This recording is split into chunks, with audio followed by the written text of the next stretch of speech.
शिव आपकी मेहनत का इंतजार करते हैं। और आप किसका इंतजार करते हैं? कि भगवान शिव कृपा करें। शिव कहते हैं कि पहले तुम मेहनत तो करो, कर्म तो करो।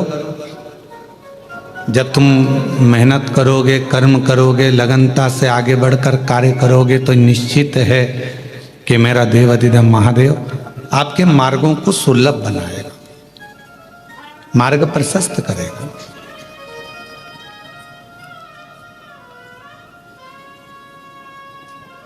अभी कलेक्टर महोदय कह रहे थे कि गुरुजी यहाँ लोग आते हैं तो एलोरा की गुफा में 70% लोग एलोरा की गुफा से ही वापस चले जाते हैं, पर वो हमारे कृष्णेश्वर बाबा के दर्शन के लिए नहीं पहुंच पाते। इसलिए कुछ ऐसा प्रावधान रखा जाए कि एलोरा की गुफा से शिव भक्त कृष्णेश्वर बाबा के मंदिर तक पहुँचें और मंदिर का दर्शन कर कर फिर कृष्णेश्वर से यहाँ से जाएं तो उनका जीवन कृतार्थ धन्य।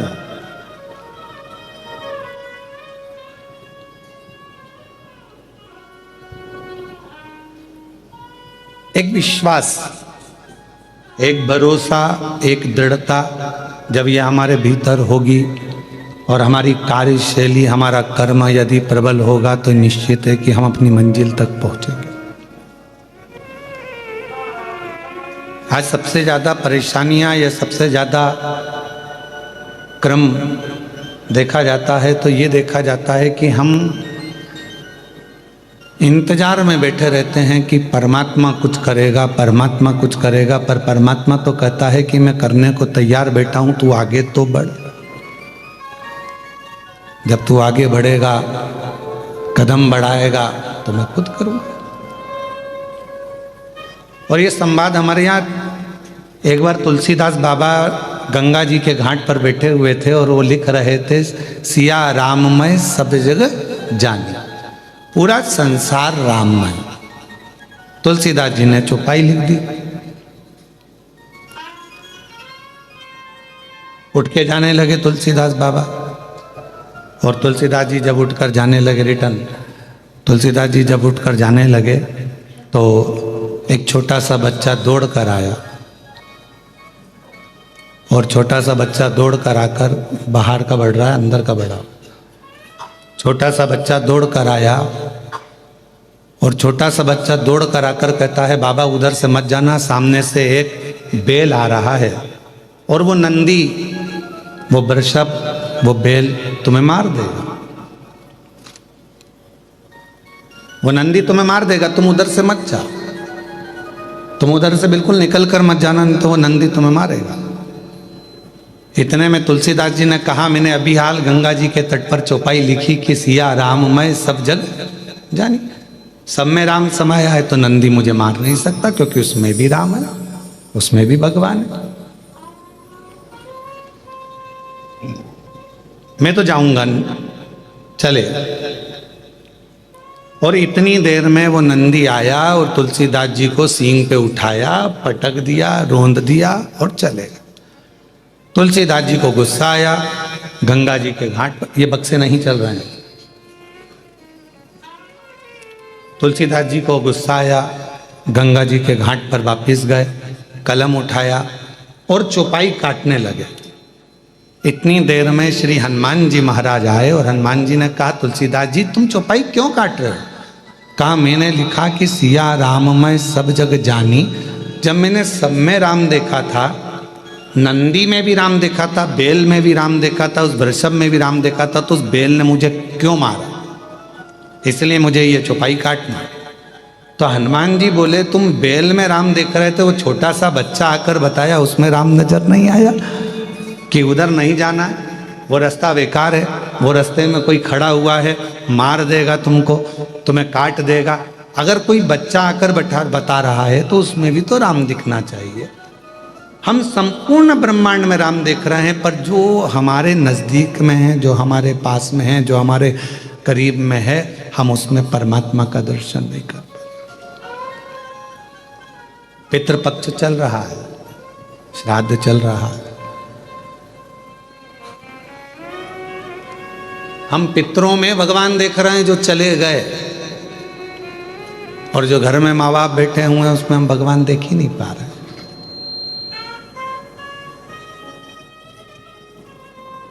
हम संपूर्ण जगत में परमात्मा को देख रहे हैं, पर अपने घर में जो लोग रह रहे हैं, अपने घर में जेठानी रह रही है, देवरानी रह रही है, देवर रह रहा है, जेठ रह रहा है, ससुर रह रहे हैं, सास रह रहे हैं, माता रह रही हैं, पिता रह रहे हैं, बहन रह रही है, भाई रह रहे हैं, जो हमारा कुटुंब रह रहा है, जो हमारा परिवार रह रहा है, वो सब परमात्मा का ही तो एक स्वरूप है। हम उसमें तो हमारे ईश्वर को देख ही नहीं पा रहे, हम परमात्मा को उसमें देख ही नहीं पा रहे। सब में हम भगवान को देखें, पर जो अपने करीब में है, अपने नजदीक में, हम उससे वंचित हैं, उसमें परमात्मा को देखने से वंचित हैं।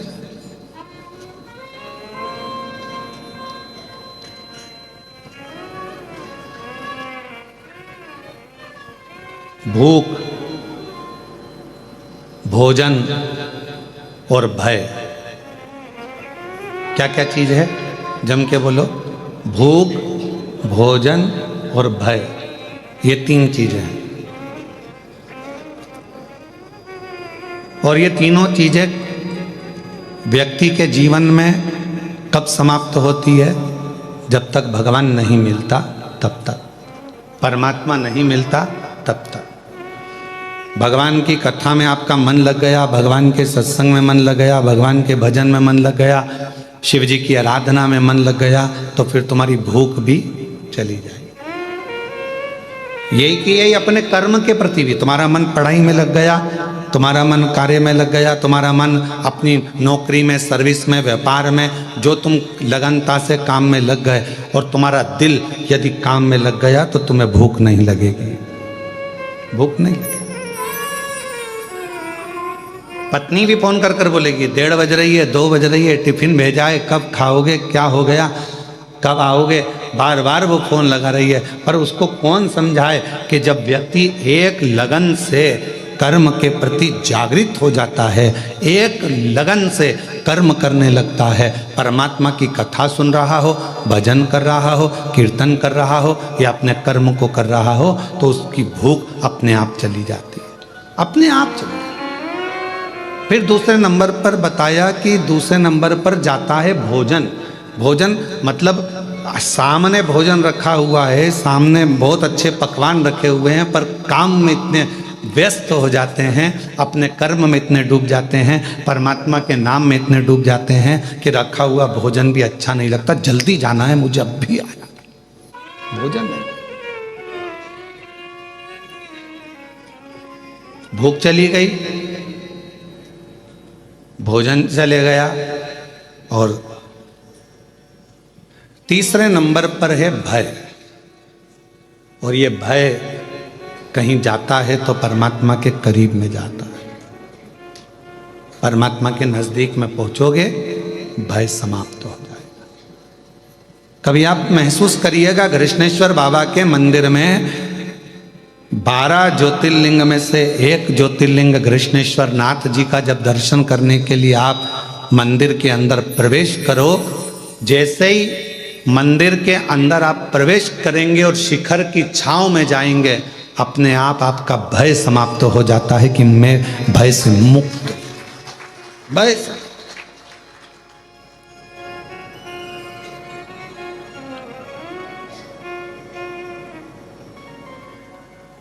भय कब लगता है? जब व्यक्ति अकेला होता है। छोटे से बच्चे का हाथ पकड़कर चलो, पूरे मेले में घूमना। कृष्णेश्वर बाबा का जो मेला भरा है ना, आपके आसपास में कोई मेला भरा है तो बच्चा साथ में रहे, अपने पापा के, अपनी मम्मी के, अपने भाऊ के, अपने पिताजी के और माताजी का, अपनी आई का हाथ पकड़ा हो, और बच्चा सब दूर घूमेगा ना, तो उसको मेला बहुत अच्छा लगता है, खूब खुश होता है, मेले में खूब नाचता है, खूब आनंद लेता है। पर वो बच्चे का हाथ छूट गया, अकेला हो गया, अब वो मेला अच्छा लगेगा क्या उसको? जम के बोलो जरा, नहीं लगेगा। कोई उसको गुब्बारा ला कर देगा अच्छा लगेगा, कोई उसको टॉफी ला कर देगा अच्छा लगेगा। बच्चे को मेला कब तक अच्छा लग रहा है? जब तक वो अपने पिता का हाथ पकड़ा हुआ है तो वो भय से मुक्त है। अब तो कोई भी उस बच्चे को मिलता है तो उसको भय लगता है, उसको डर लगता है। उसी तरह जब तक आप अपनी जिंदगी में एक बार अगर कृष्णेश्वर बाबा के दर्शन नहीं करे हो तो समझ लो आप भय में पड़े हुए हो, और जिस दिन कृष्णेश्वर बाबा के दर्शन कर लिए उस दिन भय से मुक्त हो गए हो। भय से। पिता है मेरा साथ में, मेरा बाबुल है साथ में, मेरा बाबा है साथ में, मेरा शंभू मेरे साथ में है।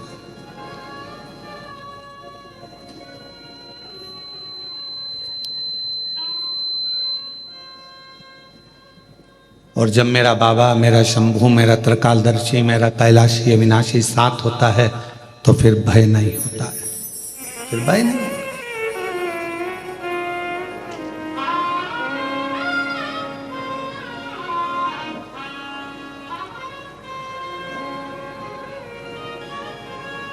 वो कहे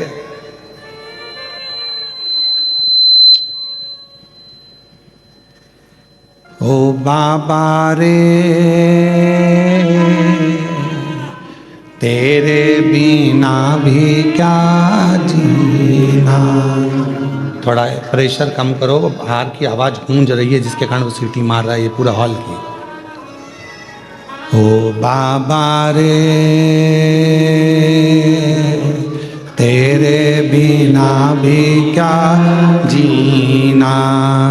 ओ शंभू रे तेरे बिना भी क्या जीना। फूलों में कलियों में काशी की गलियों में, फूलों में कलियों में काशी की गलियों में तेरे बिना कुछ कहीं ना। तेरे बिना भी क्या जीना। ओ भोले रे तेरे बिना भी क्या जीना। ओ शंभू रे तेरे बिना भी क्या जीना। फूलों में कलियों में काशी की गलियों में, फूलों में कलियों में काशी की गलियों में तेरे बिना कुछ कहीं ना। तेरे बिना भी क्या जीना। ओ बाबा रे तेरे बिना भी क्या जीना। ओ शंभू रे तेरे बिना भी क्या जीना। अकेले नहीं रहोगे जिस दिन शिव के करीब में आ गए, जिस दिन भगवान शंकर के पास आ गए, शिव के नजदीक आ गए, जिस दिन भगवान शंकर की शरणागति में आ गए। मिठास लाओ मिठास, गला पकड़ रहा है वापिस। भगवान शिव के जिस दिन करीब में आ गए, भगवान शंकर के जिस दिन नजदीक आ गए, उस दिन अकेले नहीं रहोगे। भगवान के करीब में आने के बाद व्यक्ति अकेला नहीं रहता।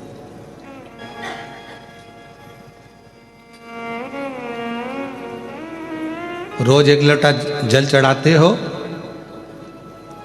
शिव के मंदिर जाते हो, शंकर की शरणागति में जाते हो, मंदिर में एक लोटा जल चढ़ाते हो तो आप अकेले नहीं।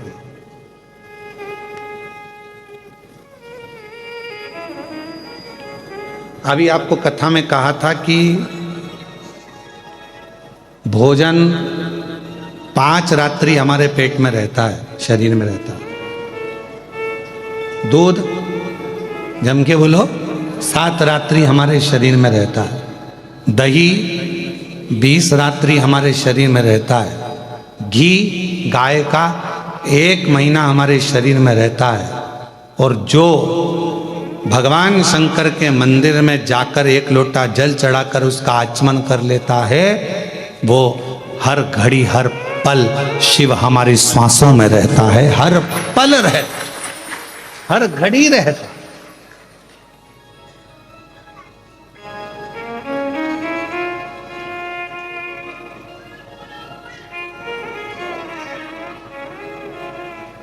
फूलों की कलियों में, काशी की गलियों में, फूलों की कलियों में, बेलूर की गलियों में, तेरे बिना कुछ तेरे बिना भी क्या जीना, ओ बाबा रे तेरे बिना भी क्या जीना। हम शिव के करीब में हैं तो शिव हमारे साथ हर पल, हर घड़ी, हर क्षण है। भूख, भोजन और भय शिव के नजदीक में आते से ही चला जाता है। भूख भी चली गई, लगन लग गई, भोजन भी चले गया, मन लग गया और भय भी चले गए, भय भी चले।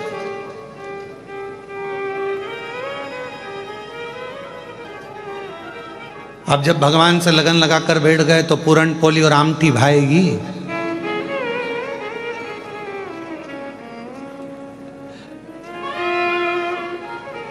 फिर तो आमठी और पूरन पोली भी मिर्ची का ठेसा ही नजर आएगी। फिर क्या बात है?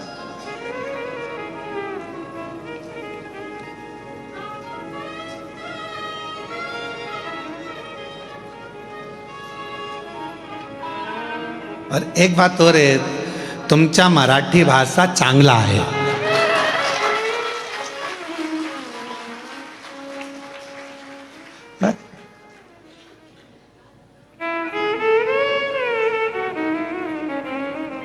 और तुमचा जेवण भी चांगला आहे।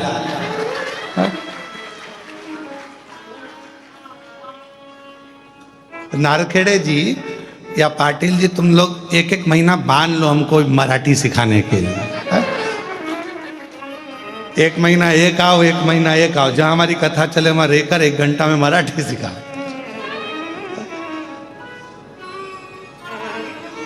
अब शिव के जितने करीब में हम कहेंगे कि फिर ना तो भूख लग रही है, ना भोजन भा रहा है, ना भय। अब होगा जो देखा जाएगा, तुम्हें अपना बना बैठे जो होगा देखा जाएगा। जब उससे लगन लग गई तो फिर अब क्या सोचना।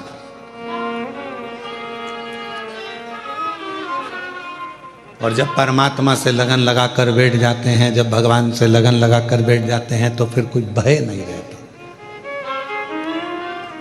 भय, एक फ्लाइट उड़ रही थी, जा रही थी, बच्ची उसमें खेल रही थी। पायलट ने सूचना दे दी क्रैश होने वाली है। ये फ्लाइट क्रैश होने वाली है, ये सूचना मिली। और ऐसी सूचना मिली। जब सूचना मिली कि ये फ्लाइट जा रही है और ये फ्लाइट क्रैश होने वाली है, एक छोटी सी बच्ची को भय नहीं था, बाकी के सबको भय था। महिलाएं रो रही थी, पुरुष रो रहे थे, बच्चे रो रहे थे, पर एक छोटी सी लड़की नहीं रो रही थी। वो नहीं रो रही, वो खेल रही है। उस लड़की से किसी ने पूछा, तुम्हें मालूम है ये फ्लाइट क्रैश होने वाली है, सब मर जाएंगे, सब के प्राण छूट जाएंगे, तुम्हें मालूम है? लड़की कहने लगी, मैं जानती हूं कोई फ्लाइट मिलाइट क्रैश नहीं होगी। उस लड़की से पूछा, तुम्हें कैसे मालूम? अरे अंकल, जो फ्लाइट उड़ा रहा है ना, वो पायलट मेरे पापा हैं। और मेरे पापा को मालूम है, मेरे पिताजी को मालूम है कि मैं इस फ्लाइट के अंदर बैठी हूं। जब फ्लाइट उड़ाने वाला तुम्हारा पिता होगा, उसको मालूम होगा कि तुम अंदर हो, तो वो फ्लाइट क्रैश होने देगा? पूरे दम लगा देगा कि इसमें फ्लाइट में मेरी बेटी बैठी है।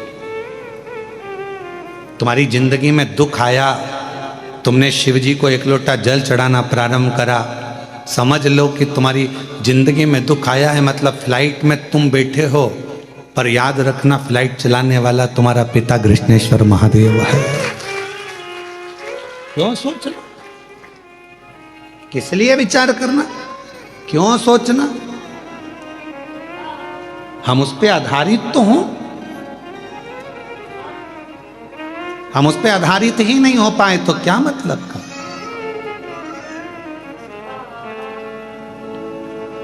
नारखेड़े जी, यहाँ डॉक्टर साहब बैठे नांदेड़ वाले, कथा करवाई इन्होंने नांदेड़ में, तो इतना वहाँ पर पानी आ गया 2 दिन कथा के बाद में, इतना पानी कि जहाँ कथा थी वहाँ घुटना घुटना में पिल्ली पिल्ली पानी हो गया। अब कथा इनके घर से ऑनलाइन हुई ना, डॉक्टर साहब बोलते रहे गुरुजी कथा पंडाल में होगी कि नहीं होगी। हमने कहा सब बाबा पर छोड़ दो, तुम ऑनलाइन कथा चलने दो। 2 दिन ऑनलाइन कथा चली, तीसरे दिन स्वयं प्रशासन ने कह दिया कि जगह पूरी खाली हो चुकी है, आराम से कथा करिए, शिव को कथा कराना थी और कथा पूर्ण। हम जब तक ये सोचते हैं, हम जब तक ये विचार करते हैं कि घर में चला रहा हूं, कथा में करा रहा हूं, परिवार में संभाल रहा हूं, ये सब कुछ मेरा है, तब तक हम भय में जिंदगी जीते हैं। और जिस दिन हमने सोच लिया कि सब कुछ भोलेनाथ का, सब कुछ भोलेनाथ का, फिर भय नहीं रहता, फिर भय नहीं रहता। बेटा किसका? शिव जी का। तुम अपना क्यों मान रहे हो? संकल्प छोड़कर कह दो कि ये मेरा बेटा नहीं, ये तो स्वयं जगत गुरु शंकराचार्य जी का एक प्रसंग आता है। जगत गुरु शंकराचार्य जी जब बाल्य अवस्था में थे, छोटे सी अवस्था थी और उनके अंदर इतनी विद्वत्ता थी भगवत भजन की, और वो जब माता जी के साथ में तालाब में गए तो माँ उनको जाने नहीं दे, उनको भजन करने नहीं दे, उनको लगे कि ये मुझे छोड़कर चले जाएगा। माँ के सामने तालाब के अंदर चले गए, छोटा सा बालक शंकर, और अंदर गए और चिल्लाने लगे, माँ मुझे मगर ने पकड़ लिया, माँ मुझे मगर ने पकड़ लिया। माँ अंदर कैसे जाए, उसे तैरना नहीं आता था, बच्चे को कैसे भगाए। तब शंकर ने कहा, माँ मगर कह रहा है, तू मुझे अब्बी की अब्बी दान दे दे शिव जी को, कि मेरा बेटा शंकर का।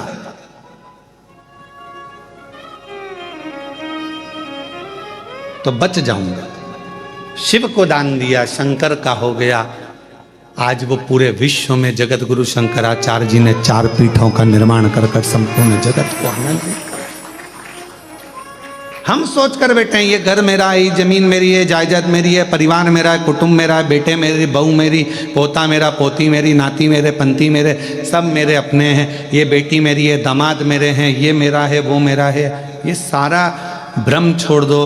तुम्हें लग रहा है कि अब मेरे से कुछ भी नहीं सद रहा, तब हाथ में जल लेकर कह दो, अब शंकर ये तेरा बेटा है, ये तेरी बेटी है, ये तेरी पुत्री है, ये तेरा पुत्र है, अब तुझे संभालना है, अब मेरा नहीं है। अगर वो संसार सागर में, जैसे मार्कंडेय बाबा के लिए वर्णन किया गया कि मार्कंडेय जी की तो उम्र थोड़ी सी थी, और मार्कंडू जी ने कह दिया कि मार्कंडेय को शिव की भक्ति में लगा दो, उसके भरोसे छोड़ दो, उसके आश्रित छोड़ दो। जब उसकी औलाद हो जाएगी, उसकी संतान हो जाएगी तो वो संभालेगा। आखिरी में हुआ क्या, मार्कंडेय जी को उम्र प्राप्त हो गई, ऐसी उम्र की वो प्राण ना छूटे।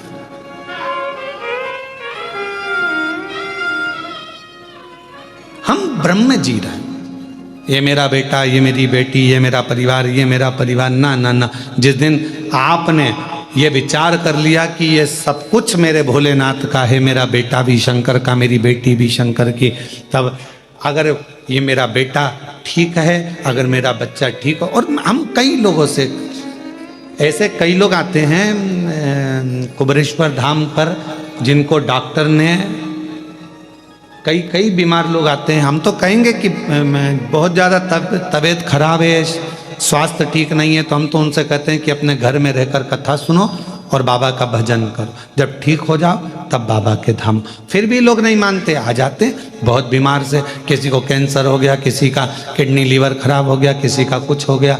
कई लोग मिलते भी हैं तो हम उनसे कहते हैं कि आप क्या हो गया, तो कहा गुरुजी ये कैंसर जैसी बीमारी हो गई और डॉक्टर ने 4th स्टेज का बोला है, अब जाने का समय आ गया। हमने कहा कि आप किसके पुत्र हो, तो वो कहते हैं हमारे पिताजी का नाम ये है। फिर हमने पूछा तुम्हारे दादाजी का नाम क्या है, तो हमारे दादाजी का नाम ये है।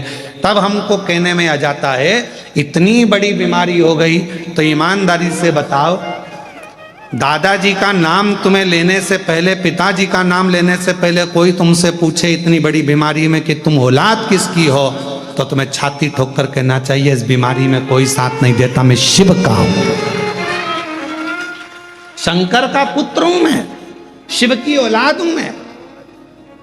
कृष्णेश्वर नाथ महाकाल बाबा कुबेर भंडारी मेरे पिता हैं, मैं उनकी औलाद हूं। और जिस दिन बड़ी बीमारी में भी तुम्हारे मुख से यह निकलना चालू हो जाए कि वो शंकर मेरे पिता हैं, तो फिर पिता तुम्हारा इलाज अच्छा करा देगा, 4थे स्टेज में भी तुमको ठीक करा कर घर में बिठा देगा। वो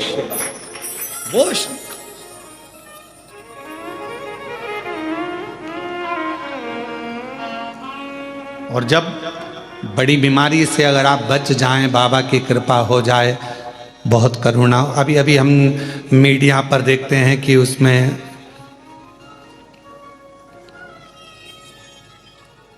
कई लोग बता रहे हैं कि 2026 से 2029 तक बड़ा भारी रहेगा, इतने लोग निपट जाएंगे, इतने लोग सुलझ जाएंगे। हम सबसे कहते हैं, सबने बताया कि एक ये 2026 से लेकर 2029 तक इतने मरेंगे, ऐसा उपद्रव होगा, ऐसा होगा, वैसा होगा, हम सब मान रहे हैं। हम सारी पुराणों की भी मान रहे हैं कि बोल दिया उन्होंने, लिख दिया उन्होंने कि ये चीज होगी। पर इतना भी हम विश्वास के साथ कहते हैं 2026 से लेकर 2029 तक एक दिन भी शिव महापुराण की कथा मत छोड़ो, तुम्हारा बाल बांका नहीं हो। कथा मत छोड़ो तुम एक दिन भी। मोबाइल में जिसमें मिल जाए तुम्हें, फेसबुक, यूट्यूब, तुम शंकर की कथा को सुनना चालू कर दो। दुनिया में कितना भी उपद्रव होगा पर तुम्हारा बाल बांका नहीं होगा, बाल बांका नहीं। उसको पिता मान लो ना।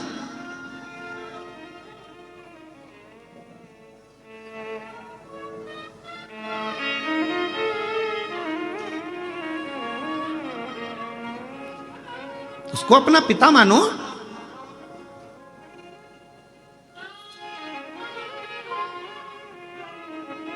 और जब हम उसको पिता मानेंगे तो हमारे भीतर का भाव अपने आप जागे। हमारे जितने रोग हैं, हमारी जितनी तकलीफें, हमारे जितने दुख हैं, सब शिव के हो।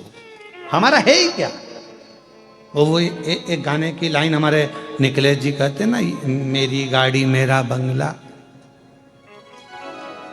क्या है? मेरी गाड़ी मेरा बंगला, मेरा पैसा सब तेरा, सब कुछ तेरा भोलेनाथ, मेरा तो कुछ भी नहीं, सब कुछ तेरा भोलेनाथ, मेरा तो कुछ भी नहीं। मेरी गाड़ी मेरा बंगला, मेरा पैसा सब तेरा, सब कुछ तेरा भोलेनाथ, मेरा तो कुछ भी नहीं। अभी भी तुम्हारे मुंह से आवाज नहीं निकल रही कि मेरा तो कुछ भी नहीं। इतने चतुर हो तुम लोग, जरा विचार कर लो। अभी भी तुम्हारे को लग रहा है सब कुछ मेरा, तो तुम्हें बोलना चाहिए सब कुछ तेरा भोलेनाथ, मेरा तो कुछ भी नहीं, सब कुछ तेरा भोलेनाथ, मेरा तो कुछ भी नहीं। क्यों बाहर वालों, ठीक हो?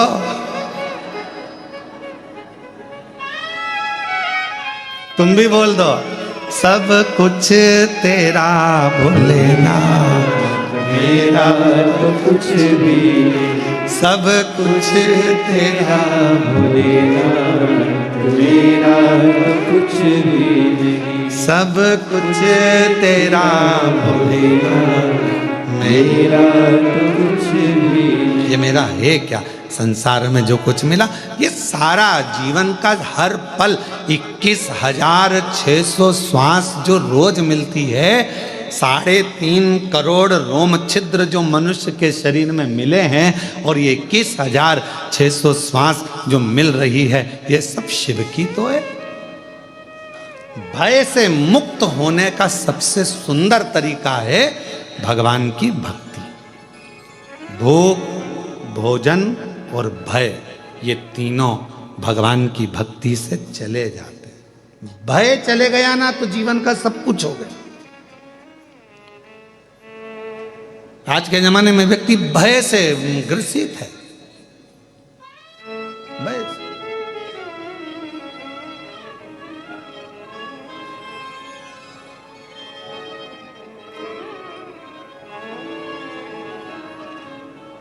एक बहुत बड़ा ऑफिसर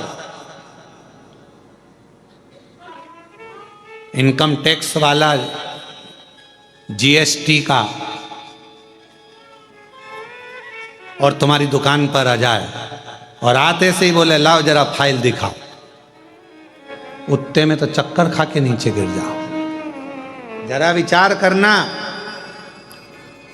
यहीं पृथ्वी का व्यक्ति, पृथ्वी पर जन्मा हुआ व्यक्ति, एक ऑफिसर तुम्हारे यहाँ आकर खड़ा हो जाता है और कह दे लाओ फाइल दिखाओ, तो तुम्हारे पसीने टपकना प्रारंभ हो जाते हैं। बोलो सही है कि गलत है? पसीना बहने लगता है इंसान को देखकर।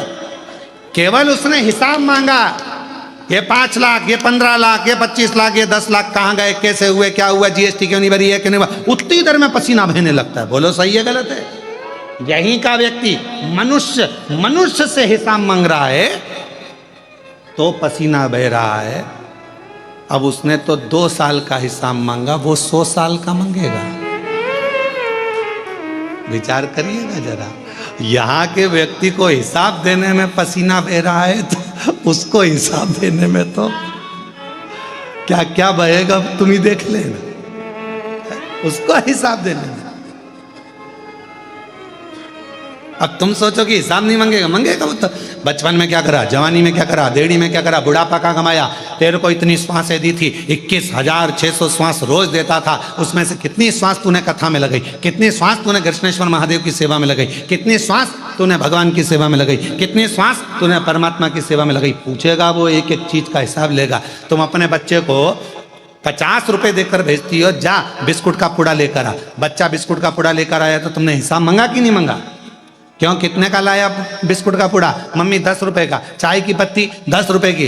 अच्छा ला 30 रुपए वापिस दे। जब तुम अपने सगे बेटे से, अपनी औलाद से हिसाब मांगोगी तो वो भी तो तुमसे हिसाब मांगेगा कि नीचे जाकर तूने करा क्या था। खूब रही बेल्लूर में, कभी कृष्णेश्वर बाबा के दर्शन करने गई कि एलोराई घूमती रही?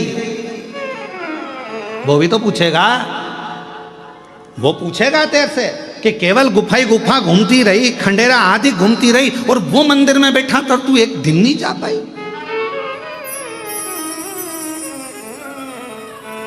और वो हिसाब मांगता है ना तो ऐसे ही नहीं मांगता, सामने बिठाकर। पहले हमारे टीचर हमारे को सामने बिठाते, फिर उनसे पूछते, और पूछते पूछते अगर थोड़ी भी गड़बड़ी हो जाती तो मुर्गा बना देते। अब यहाँ तो टीचर अपने को ऐसे मुर्गा बनाते थे, वो तो सही में बना देता है, क्योंकि टीचरों का भी टीचर है। तुमने जरा सी गलती करी तो यहाँ पर टीचर अपने को बता रहे हैं कि तुम गलती करोगे तो मैं तुम्हें मुर्गा बना दूंगा। बोलो बोलो सही है कि गलत है? मैं तुम्हें मुर्गा बना दूंगा। भगवान भी कहता है तूने पृथ्वी पर जाकर अगर जरा सी भी गलती करी तो अगला जन्म तेरे मुर्गे का है, और मुर्गे का जन्म पाने के बाद में भी अगर तूने गड़बड़ी कर दी तो तुझे कछुआ बना दूंगा। कछुए से छूटा तो माथे का जूं, और कोई भी तेरे को ले निपटा देगा 1 मिनट में, खल्लास 1 मिनट। और हर बार अगर पलटेगा, कभी इस बात पे पलट जाता है, कभी उस बात पे पलट जाता है, कभी ये बात बोलेगा, कभी वो बात बोलेगा, 2 बात बोलेगा तो अगला जन्म तक बारिश में केचुआ बना दूंगा। केचुए के 2 मुंह होते हैं। बोलो सही है कि गलत है? वो गिंडोला केचुआ क्या बोलते हैं तुम्हारे? वो छोटा सा होता, काला काला सा, बाथरूम में आ जाता है, सांप जैसा गिंडोला केचुआ छोटा सा।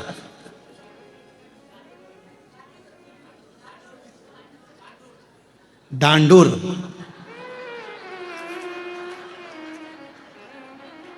समझ गया हो? अगली कथा में केचुआ नहीं बोलूंगा, डांडूर ही बोलूंगा। महाराष्ट्र में आऊंगा तो ध्यान रहे। अब तो इतना सा दो मुंह का बना दिया, इधर भी चले, इधर भी चले, इधर भी चले, इधर भी चले। तुम दो मुंह बात करोगे तो दो मुंह का बनाए।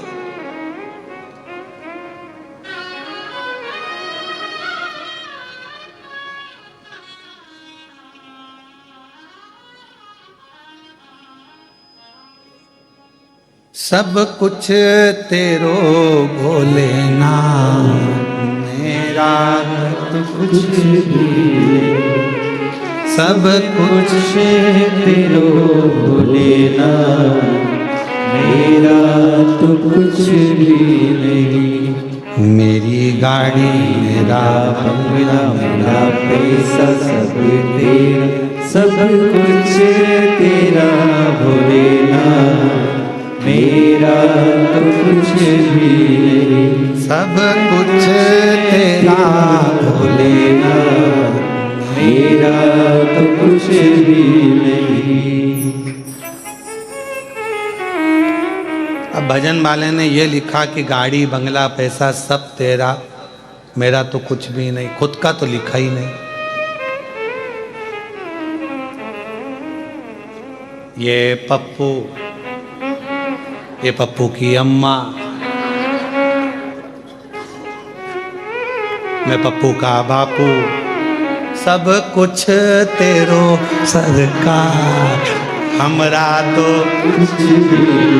सब तेरा। हमारा है क्या? संसार में जन्म लिया, ये तेरी कृपा से आए, तेरी कृपा से संसार में आ गए, तेरी कृपा से पहुंच गए। और तेरी कृपा है जो पितृपक्ष में शिव महापुराण की कथा 12 ज्योतिर्लिंग में से एक ज्योतिर्लिंग कृष्णेश्वर नाथ के गोद में बैठकर हो रही है, ये तेरी कृपा।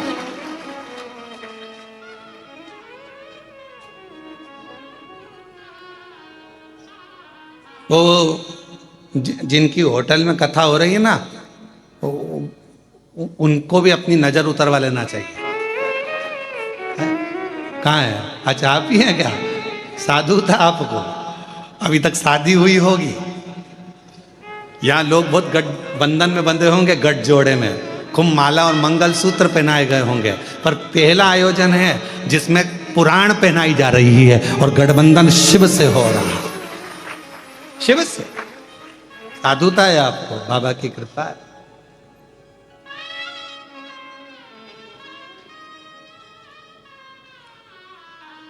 शिव तत्व की प्राप्ति हो, भगवान शंकर की करुणा, भगवान शंकर की उदारता। हम ये विचार करना छोड़ दें तो ध्यान देना कि भूख, भोजन और भय, ये तीनों मेरे देव अधिदेव महादेव के भजन से अपने आप धीरे धीरे धीरे धीरे समाप्त हो जाते हैं। भय अगर मिट गया तो परमात्मा अपने पास खड़ा है, ये महसूस होने लगता है। भय कब तक रहता है? जब तक हमें लगता है कि ये मेरा। भय कब तक लगता है? जब तक लगता है कि ये फैक्ट्री मेरी है, दुकान मेरी है, घर मेरा, परिवार मेरा, कुटुंब मेरा, कबीला मेरा, तब तक लगता है। पर जब तुम्हारे मन से भय चले जाता है कि अब जो भी होगा वो भगवान देखेंगे, जो लिखा होगा किस्मत में वो होगा, जो परमात्मा चाहेगा वो होगा, फिर परमात्मा उसको देखेगा, फिर भय चले गए। महाराज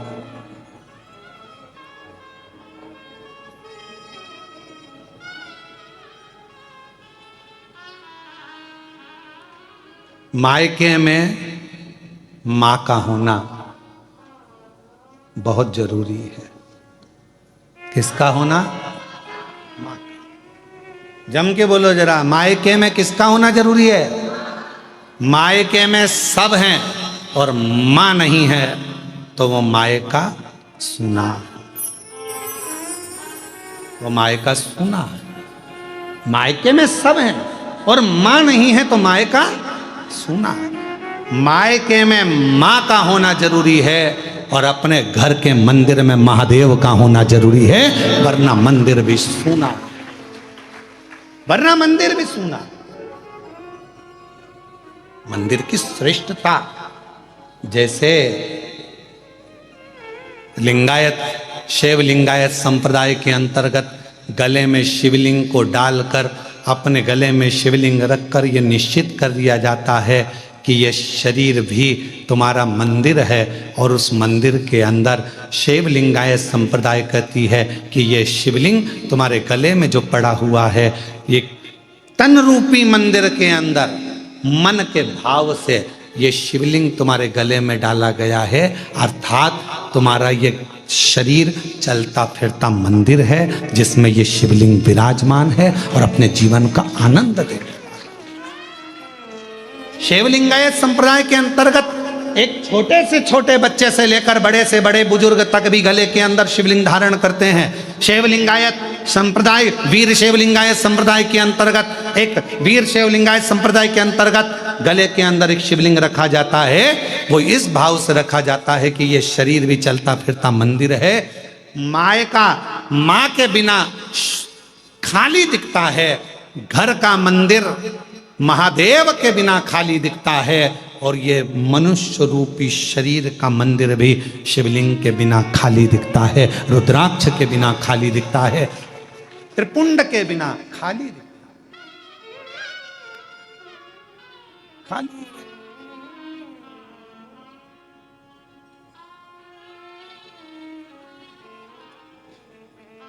इसलिए शिव को मूल बनाया, शिव को केंद्र बनाया।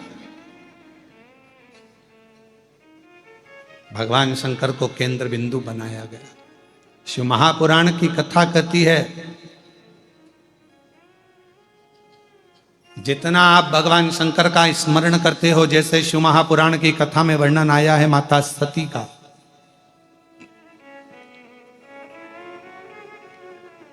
मां सती कुंभज बाबा के आश्रम में, अगस्त ऋषि के आश्रम में, कुंभज ऋषि के आश्रम में मां सती शिव जी के साथ कथा श्रवण करने के लिए गई। कथा सुनने, पर मन नहीं लगा उनका। शिव महापुराण का नियम है कि कथा में बैठकर जो हम सोचते हैं, विचारते हैं, वो हमको मिलता है। आप चाहे बाहर बैठे हो, चाहे अंदर बैठे हो, जितनी दूर तक ये शिव महापुराण की कथा की गर्जना होती है, उतनी दूर तक कहीं पर भी बैठकर आप भगवान से जो मांगते हो वो मिलता है। गर्जना का मतलब मालूम है आपको? शेर, ढाड़ा, उसकी आवाज जितनी दूर तक जाती है, वहां तक जितने भी जीव जंतु हैं वो सब भाग जाते हैं। बोलो भागते कि नहीं भागते? भय लगता है?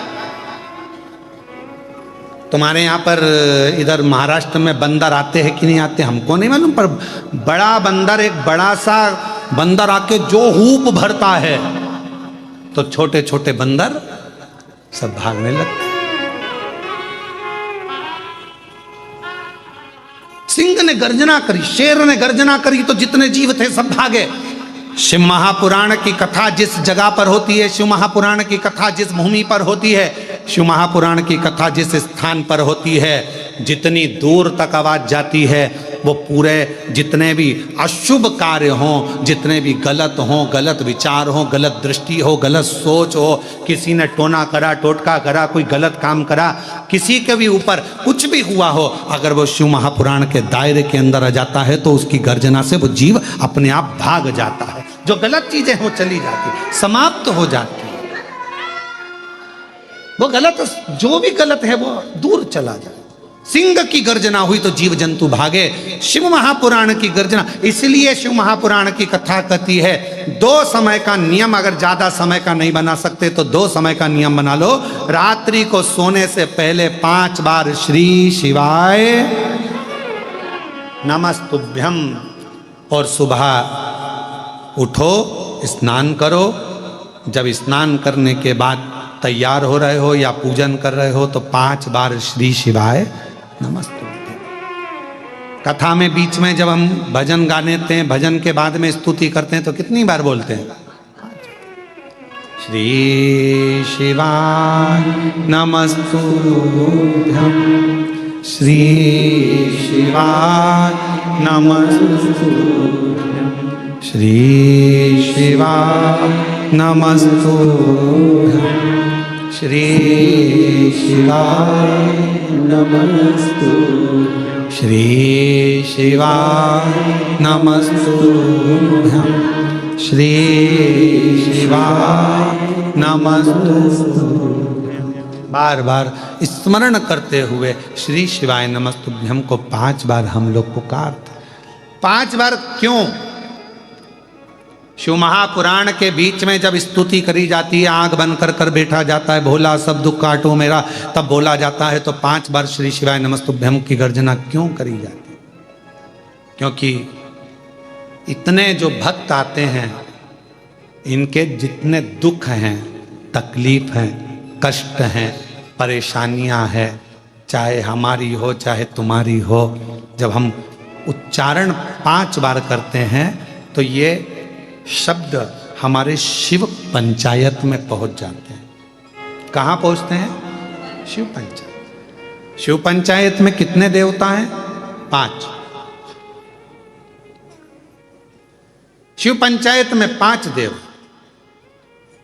5 देव।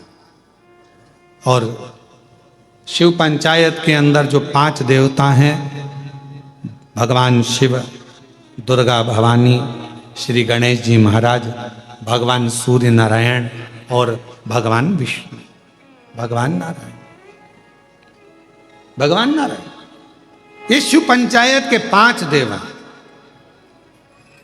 और जब हम देखते हैं, जब हमारे भीतर ये भाव प्रकट होता है कि जब हम भगवान शंकर का 5 बार भगवान शिव का नाम लेते हैं, 5 बार उच्चारण करते हैं, श्री शिवाय नमस्तुभ्यं श्री शिवाय नमस्तुभ्यं श्री शिवाय नमस्तुभ्यं श्री शिवाय नमस्तुभ्यं। हम और आप 5 बार जब उच्चारण करते हैं तो हमारा वो उच्चारण करा हुआ शब्द, मंत्र शिव पंचायत के अंदर चला जाता है। और जिसने भले आस्था चैनल के सामने बैठकर बोल रहे हो, चाहे फेसबुक पर बोल रहे हो, चाहे यूट्यूब पर बोल रहे हो, चाहे भगवान के मंदिर में बोल रहे हो, यहाँ तक हम कहेंगे अगर दिन भर में 5 बार भी आपके मुख से श्री शिवाय नमस्तुभ्यं निकल गया और तुम्हारा कोई दुख है तो वो शिव पंचायत में जाता है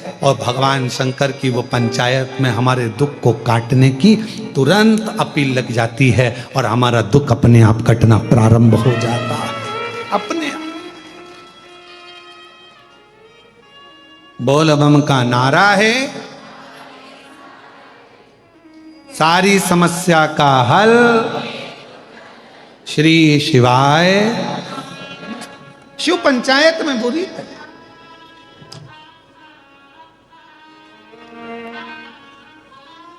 बहुत शिव पंचायत के बहुत कम मंदिर होते हैं, बहुत कम मंदिर। शायद मुझे नहीं लगता कि महाराष्ट्र में भी कहीं शिव पंचायत के, हो सकता है बने हो या पुराने 1-2 मंदिर हों जिसमें भगवान शिव, माँ दुर्गा भवानी, गणेश जी महाराज, सूर्य नारायण भगवान और भगवान विष्णु उस मंदिर के अंदर। नारायण शिव पंचायत। और भगवान शंकर की अविरल भक्ति, भगवान शिव का अविरल स्मरण। तो हम निवेदन करेंगे आप सबसे, जितने भी शिव भक्त इस कथा को श्रवण कर रहे हैं आस्था चैनल से, फेसबुक, यूट्यूब पर, और इस पवित्र प्रांगण में बैठकर अगर कथा को श्रवण कर रहे हैं तो उनसे कहेंगे रात्रि को सोने से पहले 5 बार श्री शिवाय नमस्तुभ्यं और सुबह 5 बार जब हमारी शुरुआत हमारी जिंदगी की हम करें तो हमारे जीवन में सफलता मिलती है। एक पत्र है,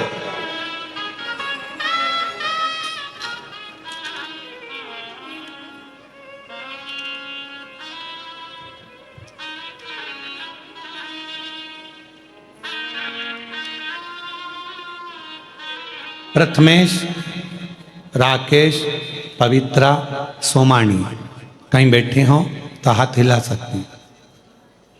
प्रथमेश, राकेश, पवित्रा, सोमानी छत्रपति संभाजी नगर से आए। आप ही हैं? आ जाइए, एक बेलपत्र ले जाना। मैं प्रथमेश, राकेश, पवित्रा, सोमानी छत्रपति संभाजी नगर में रहता हूँ। भोले बाबा का मैं क्या गुणगान करूं। बाबा की कृपा से मैं हर रोज एक लोटा जल बेलपत्र को शहद लगाकर चढ़ाता था। इस उपाय से मेरे बाबा ने मेरी सुन ली, मेरी मेहनत रंग लाई। डीले कम करो। मेरी मेहनत रंग लाई। आज बाबा के आशीर्वाद से जिसके लिए मैं लगा रहा, लोग कह रहे थे होगा नहीं, पर बाबा ने मेरा सिलेक्शन इंडियन आर्मी में करवा दिया। मैं बाबा को प्रणाम करने के लिए, मैंने 5 बार पहले भी प्रयास किया पर नहीं। फिर घर के लोगों के कहने पर मैंने कथा सुनना प्रारंभ करी। गुरुजी, मुझे विश्वास नहीं था, क्या ऐसा हो सकता है? क्या शिवजी ऐसी कृपा कर देते हैं कि जॉब लग सकती है? पर बाबा की कृपा से मेरे बाबा ने मेरी लाज रखी और मेरा सिलेक्शन इंडियन रैंक के 6ठे स्थान पर आया।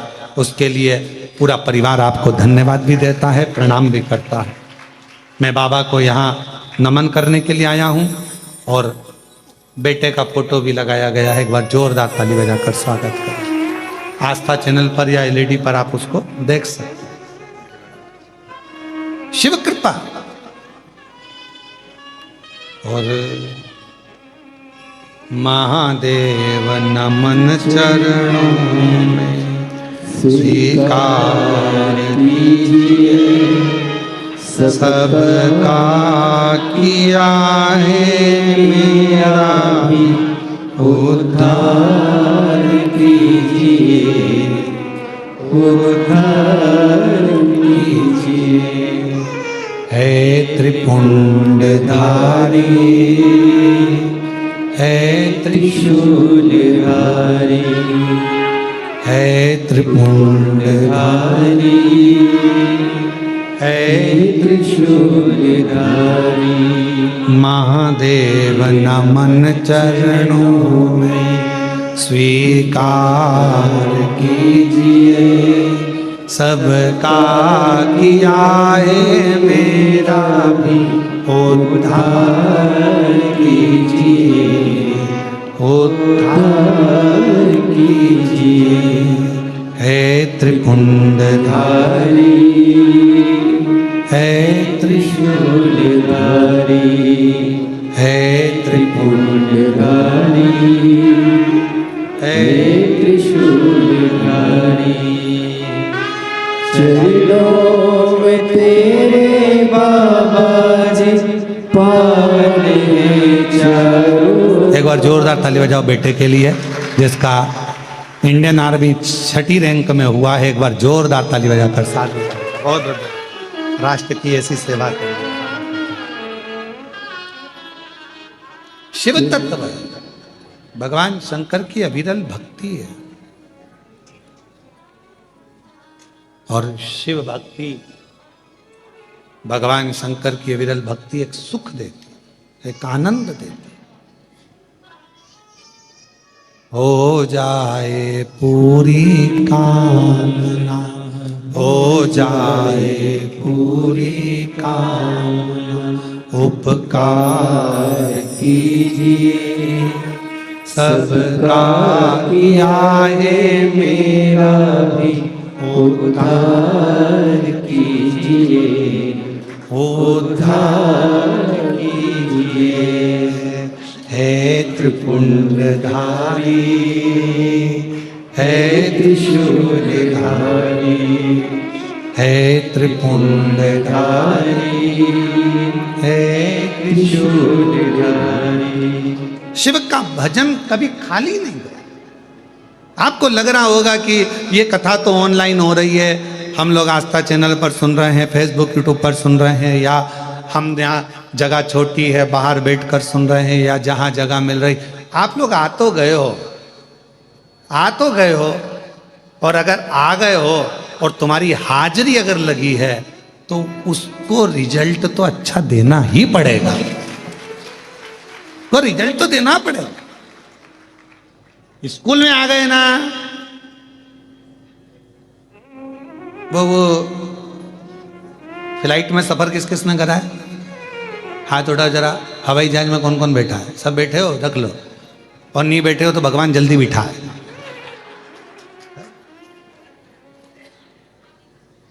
और तुम्हारे साथ हमको भी बिठा, फिर अपन सब घूमने चले, ठीक है? हम तो बाबा के भरोसे। अब जो लोग फ्लाइट में बैठे हैं, एक बार अगर वो एयरपोर्ट पर अंदर प्रवेश कर गए, एक बार अगर प्रवेश कर गए और उनके टिकट पर सील ठप्पा लग गया, फिर फ्लाइट तुम्हारे बिना उड़ने वाली नहीं है। 25 बार हवाई लगाएंगे। श्री भैरव प्रसाद जी जहां कहीं भी हो, फ्लाइट नंबर ये है, आपका इंतजार कर रही है, कृपया जल्दी चलो, उड़ान में देरी हो रही है, चलिए। सील ठप्पा लग गया। उसी तरह तुम शिव महापुराण के पंडाल में पहुंच गए, मतलब सील ठप्पा लग गया, तो भगवान को देना तो पड़ेगा। जिसलिए आए हो तो प्रदान करना पड़ेगा। और तुम आए हो तो उसका वो दिए बिगाड़ तो रहेगा, देगा तो जरूर। भगवान शिव ओगरदानी त्रिकालदर्शी की ये पवित्र आनंदमय कथा जहां जगह मिले वहां बैठकर भगवान शिव जी से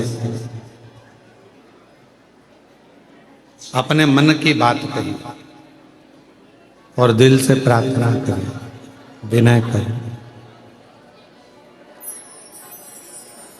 यदि बाबा ने मौका दिया है और भगवान शिव ने कृपा करिए, करुणा करिए, दया करिए, तो जहाँ जगह मिले वहाँ बैठकर बाबा को अपने मन का भाव कहिए, प्रार्थना करिए। रिटर्न बढ़ाओ, रिटर्न।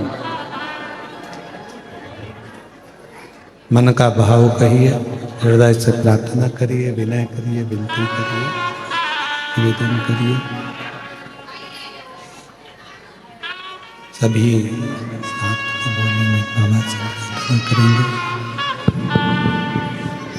साथ में बोलेंगे, दिल से विनय करेंगे, निवेदन करेंगे, प्रार्थना करेंगे। सभी साथ में बोलेंगे।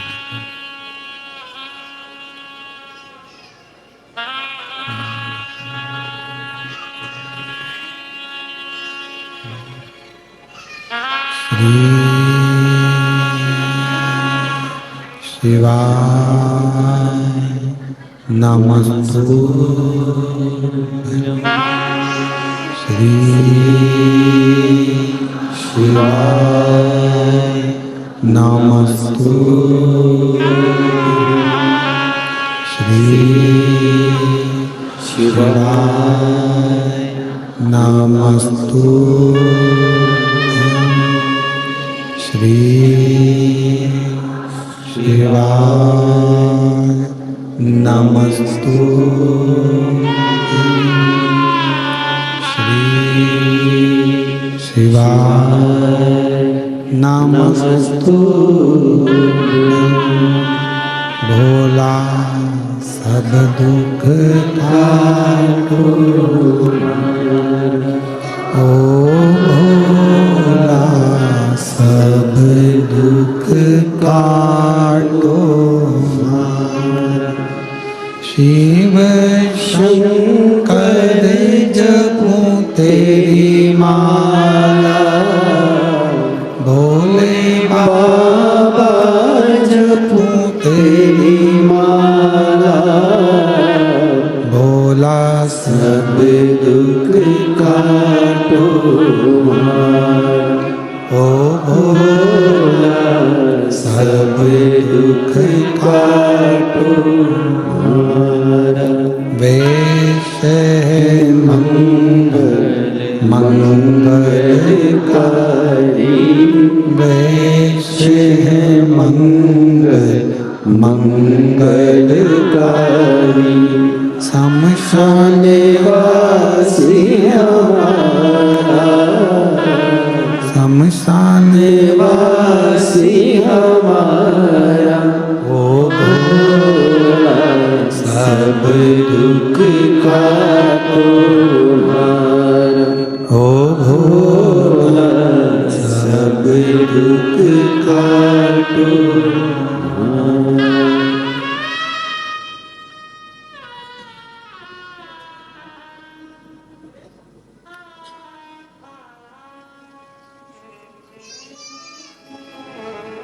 बाबा देवाधिदेव महादेव भगवान शिव ओगरदानी त्रिकालदर्शी कैलाशी विनाशी भगवान शंकर की पवित्र कथा कह रही है। शिव महापुराण की कथा वर्णन कर रही है। भगवान शिव का 5 बार नाम लेना मतलब शिव पंचायत में अपने दुख की पहल कर दे। पंचायत में भगवान शंकर की शिव पंचायत में यह खबर पहुंच जाना कि हमें क्या तकलीफ है, क्या कष्ट है, क्या दुख है। मां सती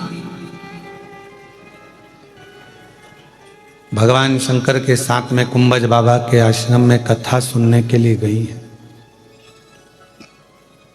पर सती मैया को शायद ये नहीं मालूम था कि कथा में बैठकर जो मांगा जाता है वो प्राप्त होता है।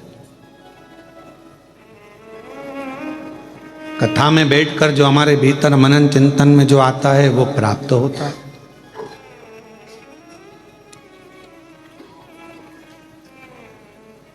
आप लोग बैठकर यदि आप दूसरे के लिए गलत मांग रहे हो तो ये आपके ऊपर निर्भर करता है कि इतना अच्छा मौका छोड़कर हम दूसरे के लिए क्यों मांगे, हम अपने लिए क्यों ना मांगे। उसने मेरे साथ बुरा करा, भगवान उसका बुरा कर, ये क्यों मांगे। भगवान से कहो कि मेरा भला करे, संसार का भला करे, जगत का कल्याण करे। सती मैया ने ये विचार कर लिया था कि ये शरीर क्यों पाया मैंने, इसको तो मैं जलाकर भस्म कर दूं तो अच्छा। और मां सती का वो शरीर आखिरी में जला ही, जल गया।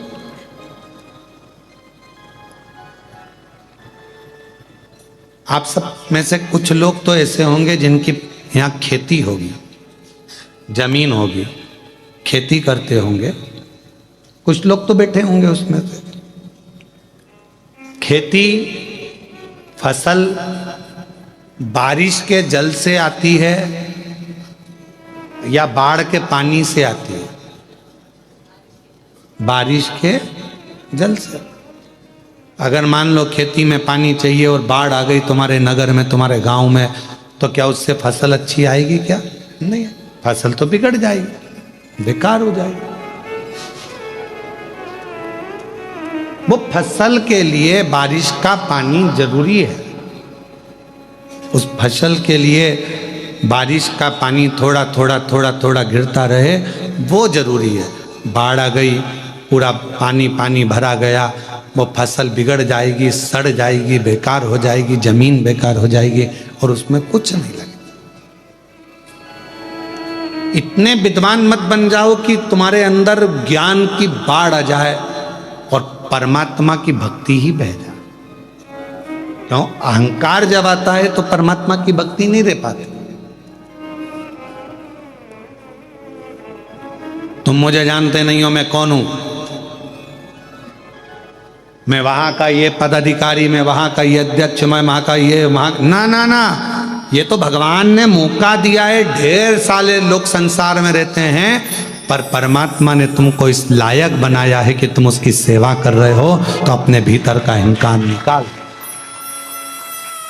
उसने आपको इस लायक बनाया, नहीं तो कितने थे।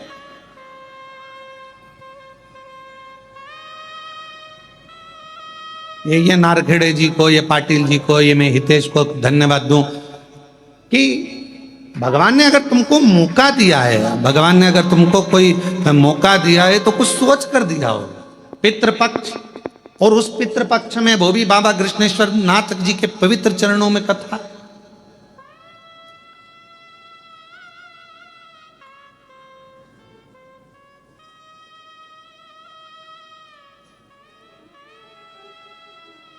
किसी आनंद के साथ कहीं परमात्मा ने अगर कृपा, और आपको भी हम धन्यवाद देंगे जितनी मेरी जीजियां बैठी हैं, जितने जीजा बैठे हैं, जितनी मेरी बेटियां बैठी हैं, बेटा बैठे हैं, मेरी माताएं बैठी हैं, भाई बैठे हैं, इन सबको मैं धन्यवाद दूंगा। आपको ना जाने भगवान ने क्यों इस लायक बनाया कि आप ना जाने कौन से बगीचे के ऐसे फूल हो, क्योंकि जो फूल अच्छा होता है वही शिव के चरणों में जाता है, जो अच्छा होता है वही शिव पुराण तक पहुंच पाता है। भगवान के वो पुष्प हो जिसको भगवान अपने पास में लेकर करीब।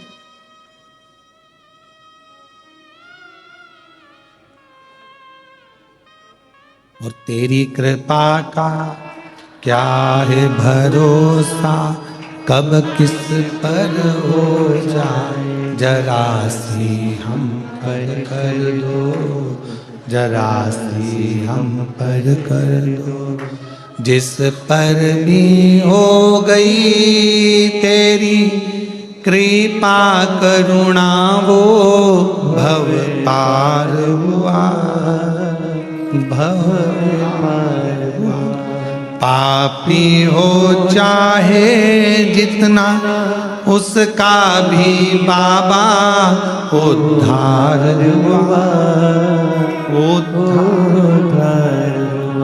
गिद्ध अजामिल गणिका जैसे तेरे मन को भाए, जरा सी हम पर कर दो, जरा सी हम पर कर दो। कितना कड़प नाम का भगवान शंकर का ऐसा भगत शिव महापुराण में आता है कि जिसने केवल प्रवचन में सुना था कि शिव जी को जल चढ़ाना चाहिए, भोलेनाथ जी को भोग लगाना चाहिए, बेलपत्र चढ़ाना चाहिए, ना वो बेलपत्र को पहचानता है, ना वो भोग चढ़ाना भगवान को प्रसाद का भोग लगाना जानता है, ना उसके पास जल चढ़ाने का कोई पात्र है। बस कड़प ने सुन लिया प्रवचन में, तालाब में गया, मुंह में पानी भर लिया, मुख में पानी भरा, हाथ में कोई जीव को मारकर उसका मांस रख लिया, पेड़ों की पत्तियों को तोड़ लिया, शिव जी के मंदिर में पहुंच गया। भगवान के मंदिर में जाकर जूते से तो पत्तियां हटाई और मुंह का पानी भगवान पर चढ़ाकर भोग धरकर, बेलपत्री तो थी नहीं, जो पत्तियां तोड़ी थी वही चढ़ा दी।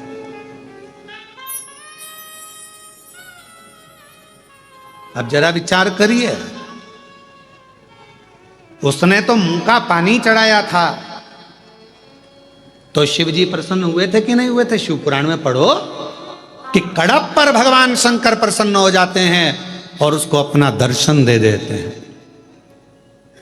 अपन तो झूठा भी नहीं चढ़ा रहे, अपन तो गलत चीज कर भी नहीं रहे, अपन तो रोज एक लोटा जल चढ़ाते हैं, प्रेम से बाबा को पुकारते हैं। तो जरा विचार करिए, कम से कम शिव जी की कृपा दृष्टि हम जैसे जीवों पर भी तो रहेगी। आप और हम जैसे जीवों पर भी तो शिव की कृपा रहेगी। अब कोई उसमें ज्ञान दे दे, शंकर भगवान पर ऐसा मत चढ़ाओ, भगवान शंकर पे वैसा मत चढ़ाओ, भगवान शंकर पे ये मत करो, भगवान शंकर पे वो मत करो। ज्ञान देने वाले आज के जमाने में, कलिकाल में, दिन भर अगर सोशल मीडिया टटोलोगे तो दिन भर 24 घंटे आपको ज्ञान सोशल मीडिया पे मिलता रहेगा। शिव जी को ऐसा मत करना, शंकर जी को वैसा मत करना, भूल से ये मत करना, प्रदोष को ये मत करना, एकादशी पे ये मत करना, तो द्वादशी पर ये मत करना। अरे दिल से अगर भगवान का नाम पुकारा जाए तो कुछ करो चाहे मत करो, दिल से अगर श्री शिवाय नमस्तुभ्यम बोल लिया तो उसमें भी तुम्हारा कल्याण। हर हर, दिल से अगर उसको पुकार लिया, दिल से अगर बोल लिया तो उसमें हमारा कल्याण है, उसमें हमारी कृतार्थता। हमारे कर्म के अनुसार हमारे फल है। एक कहावत सुनी कि नहीं सुनी आप लोगों ने? जैसा कर्म करोगे, जम के बोलो, जम के जरा, जैसा कर्म करोगे वैसा फल पाओगे। कौन ने बनाई ये कहावत? कोई व्यक्ति ने बनाई क्या ये कहावत? नहीं, ये हमारे शास्त्रों में वर्णित है। एक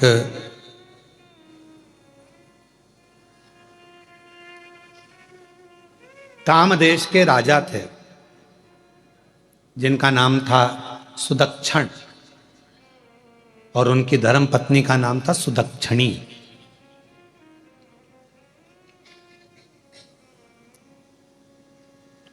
भगवान शिव के बड़े उपासक थे, आराधना करते थे दोनों पति पत्नी शंकर जी की। साधना में लगे रहते थे, भजन में लगे रहते थे, अच्छा कर्म करते थे, बेकार कर्म कभी नहीं करा। इतने अच्छे राजा थे सुदक्षण की रात्रि के समय पर रूप कपड़ा वगैरह ओढ़कर, मुंह ढाक कर, पूरा शरीर ढाक कर जाते थे और लोगों का दुख देखते थे कि इनको क्या तकलीफ है, और सुबह उसका दुख निवारण कर देते थे। हर हर कौन? राजा सुदक्षण। नियम था। एक दिन राजा सुदक्षण अपनी धर्म पत्नी सुदक्षिणी के साथ में रूप बदल कर जा रहे थे। कपड़ा ओढ़े हुए थे, रूप बदला हुआ था, और लोगों का दुख देखने जा रहे थे कि इनका निवारण करना है। और चलते चलता रास्ता उनका भटक गया।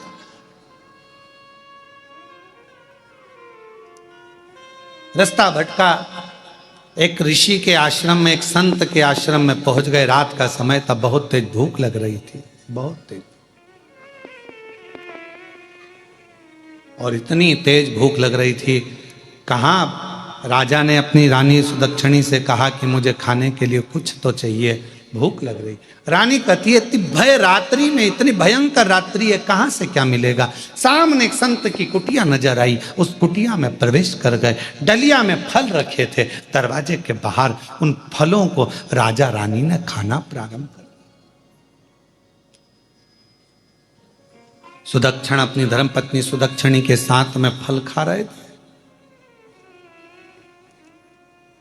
और सुदक्षिणी के साथ में जब उन्होंने फल खाए, फल खाने के बाद उन्होंने सोचा जिसके यहाँ के फल खाए हैं उसको प्रणाम तो कर ले। जिसको यहाँ का फल खाया है उसको प्रणाम तो करें, नमन तो करें। तो राजा सुदक्षण अपनी धर्मपत्नी सुदक्षिणी के साथ में संत के चरणों को छुआ, नमन करा। संत के नेत्र खुल गए। कौन पथिक है भाई? इतनी रात को कौन पथिक आया? सुनो भाई, इतनी रात को कौन पथिक आया है? हमको लगता है तुम भूखे हो गए, डलिया में फल रखे हैं, खा लो। राजा सुदक्षण और सुदक्षिणी ने कहा, बाबा जी हमने फल तो खा लिए, केवल आपको प्रणाम इसलिए कर रहे हैं कि आपसे पूछना चाहते हैं कि आखिर आपके यहां ये फल इतने मीठे कैसे? एक भी फल खट्टा नहीं है, एक भी फल बेकार नहीं है। संत उठकर बैठ गए और उन्होंने कहा कि हमारा राजा बहुत अच्छा है, हमारा जो राजा है बहुत अच्छा है, खूब दान करता, धर्म करता, पुण्य करता, शिव की आराधना करता, भगवान का भजन करता, कृपा उसके ऊपर शिव जी की बनी हुई है, तो उसकी प्रजा खुश रहती है, इसलिए हमारे यहाँ की भूमि भी मीठे फल देती है। अच्छा, और मान लो तुम्हारे यहाँ का राजा अगर बेकार कर्म करेगा तो क्या फल कड़वे हो जाएंगे? बिल्कुल हो जाएंगे। राजा सुदक्षण ने विचार करा, जरा प्रैक्टिकल करने में क्या जाता है, प्रैक्टिकल तो करें। और प्रैक्टिकल करते रहे। एक महिला ने, एक जीजी ने लिखा कि मैंने भी आपकी कथा का प्रैक्टिकल करा।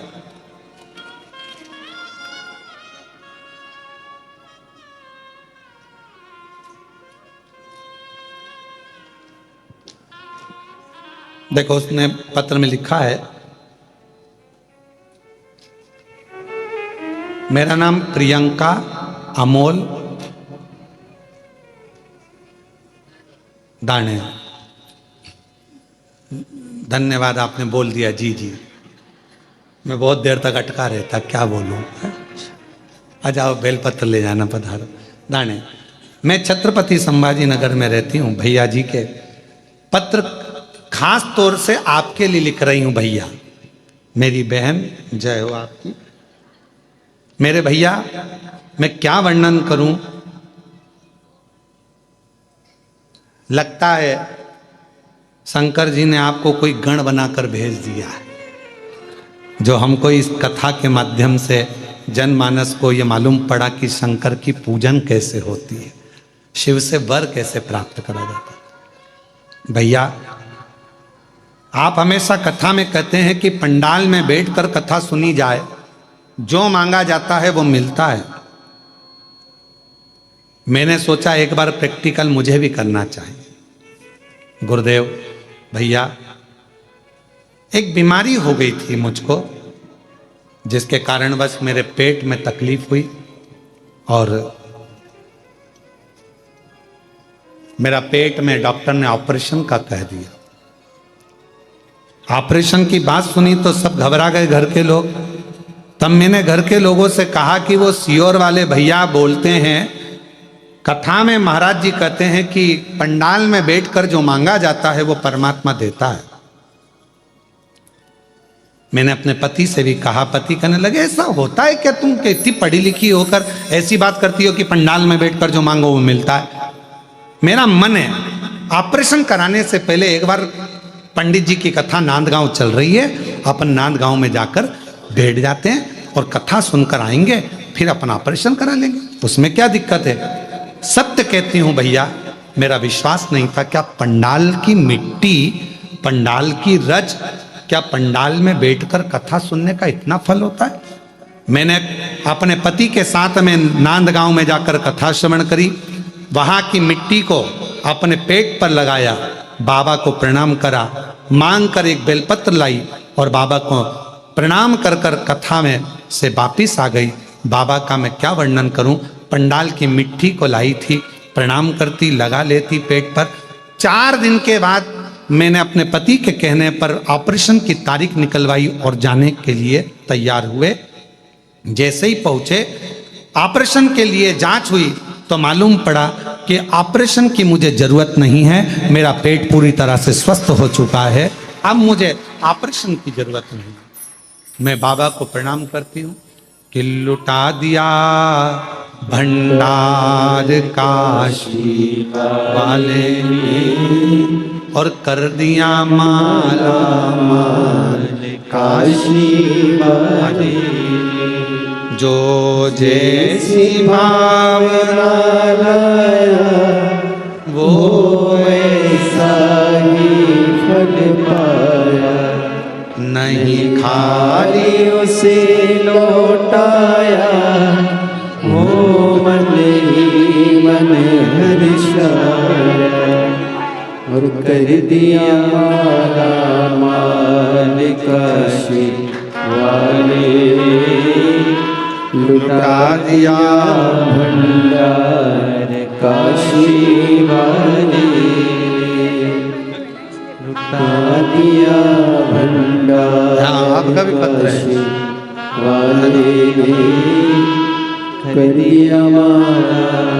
कौन सा है इसमें से? काशी वाले, वो छाले जो हो गए थे यही है। ये दीदी का भी एक पत्र है। मेरा नाम संगीता वैभव काकड़े है। मेरे पैरों में छाले हो जाते थे और वो छाले फूटते थे तो घाव हो जाते थे। मेरा पांव इतना सड़ चुके थे कि चलना भी दुश्वार। लोग कुछ ना कुछ कहते रहते। एक बार आपकी कथा सुनी और मुझे ऊर्जा आई, हिम्मत जागी कि मैं ठीक हो सकती हूं। डॉक्टरों का इलाज तो मैं शुरू से करा रही थी, क्योंकि छाले फूटते थे पांव के और बहुत बड़े बड़े फोड़े और घाव हो जाते थे। लोग कुछ भी कहते थे। तब मैंने कथा में सुना कि एक रुद्राक्ष अगर सीहोर का लाया जाए और उस रुद्राक्ष को पानी में गलाकर पानी का आचमन किया जाए, पिया जाए, शिव जी पे चढ़ाकर, बीमारी ठीक होती है। हम सीहोर चले गए, वहां से रुद्राक्ष लाए, पानी में गलाते, शिव जी को चढ़ाते, उसको पीना प्रारंभ करा। आज मैं बाबा को धन्यवाद देने के लिए आई हूँ। सारे डॉक्टरों का इलाज करवा कर थक गई थी, पर आज मेरे पाँव पूरी तरह से स्वस्थ हो गए हैं। अब मेरे पाँव में कोई तकलीफ नहीं। आ जाओ एक बार पत्र।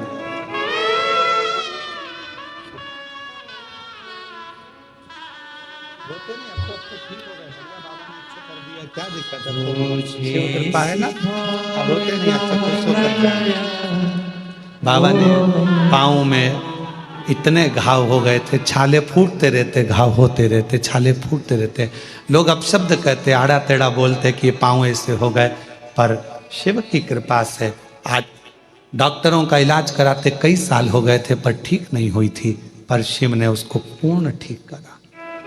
जो जैसी भावना लाया वो वैसा ईश्वर पाया, नहीं खाली उसे लौटाया, वो मन ही मन हर्षाया, और कर दिया माला माल काशी वाले, लुटा दिया भंडार काशी वाले ने। भगवान शिव की उदारता, करुणा, दया कुछ ऐसी होती है। हम फिर कहें ये दुनिया के लोगों के लिए केवल कथा का पंडाल है, पर हम कहते हैं ये केवल कथा का पंडाल नहीं, अपने बाप से, अपने पिता से, अपने दिल की बात कहने का एक स्थान है, जहां अपना मन की बात, मन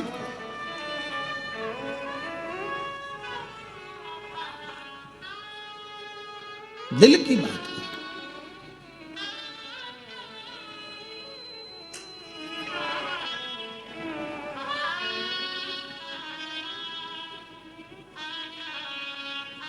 मैं हितेश तुमको धन्यवाद देता हूं बेटा कि शिव कृपा से ही ये कथा ऑनलाइन जो सीहोर में होती वो बाबा के धाम में हो रही,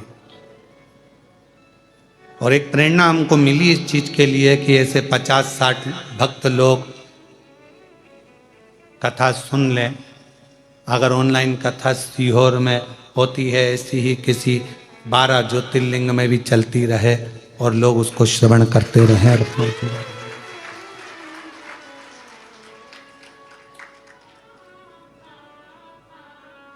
शिव की उदारता से, शंकर की करुणा से।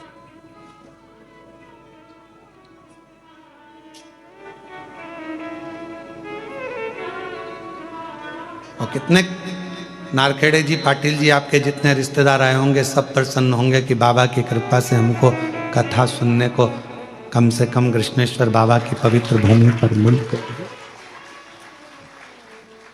प्राप्त तो हुई।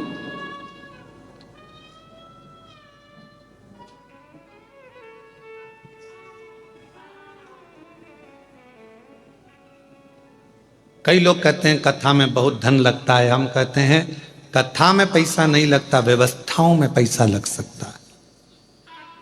पंडाल लगना है, भोजन व्यवस्था करना है, ये करना है, वो करना है। हितेश से पूछना जरूर सीवर वाले महाराज ने कितना कितना धन ले लिया, पूछिए। कथा का पैसा नहीं लगता, व्यवस्था ये आपकी है, आप जो कर रहे हैं व्यवस्था आपकी है। और मैं तो कितना मान्य, आप होटल के मालिक को भी मैं धन्यवाद दूंगा कि जब हितेश ने कहा कि कथा होना है तो उन्होंने कहा किसकी होना है, तो कहा सीहोर वाले। तो पहले तो आश्चर्य में पड़ गया, हो गई कथा हो। हाँ, फिर उन्होंने कह दिया जो तुम्हारी इच्छा हो वो करो, पर कथा हो जाए। ये संस्कार है। मैं बेटी आपको धन्यवाद देता हूँ। ये होटल मालिक के संस्कार हैं, ये उनकी धर्मपत्नी और उनके परिवार के संस्कार हैं कि जो शिव कृपा। अरे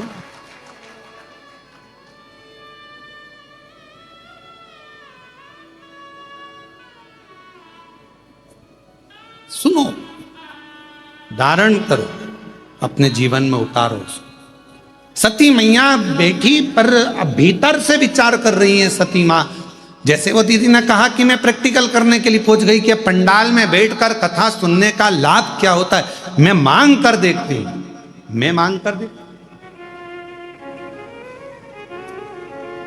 मैं भी तो बैठी हूं तुम्हारे दरबार में, मैं भी तो मांगू।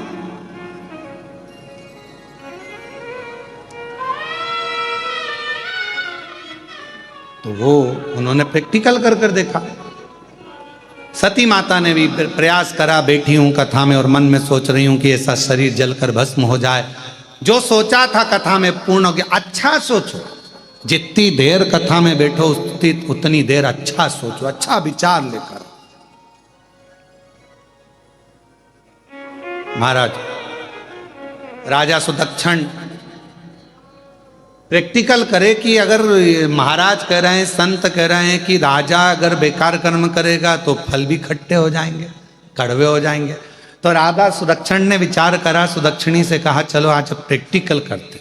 और हम भी कहते प्रैक्टिकल करते रहना चाहिए। एक महाराज जी प्रवचन कर रहे थे, प्रवचन में कह रहे थे कि व्यक्ति को मदिरा नहीं पीना चाहिए, शराब नहीं पीना चाहिए, ये गंदा नाली का पानी है, लोग पी के नाली में गटर में पड़े रहते हैं। उसी में महाराज का पहचान वाला बैठा था, उठ के खड़ा हो गया। खड़े होते से ही बोला, ओ महाराज तुम इतना बड़ा बड़ा प्रवचन दे रहे हो, तुम्हारा सग्गा भाई पी के तो गटर में पड़ा, तुम हमको ज्ञान दे रहे हो, अपने भाई को क्यों नहीं समझाते। महाराज जी को क्रोध नहीं आया। महाराज जी ने कहा भैया देख, मैं प्रवचन में समझा रहा हूं, मेरा भाई प्रैक्टिकल करके दिखा रहा है, तुझे जो समझ में आ जाए वैसा कर ले। बात से समझ जाए तो मेरी कथा से समझ जा, नहीं समझे तो उसको देख ले, गड्ढे में पड़ा है, नाली में पड़ा हुआ है, तो उसको देखकर समझ जा कि उसकी हालत क्या हो रही है।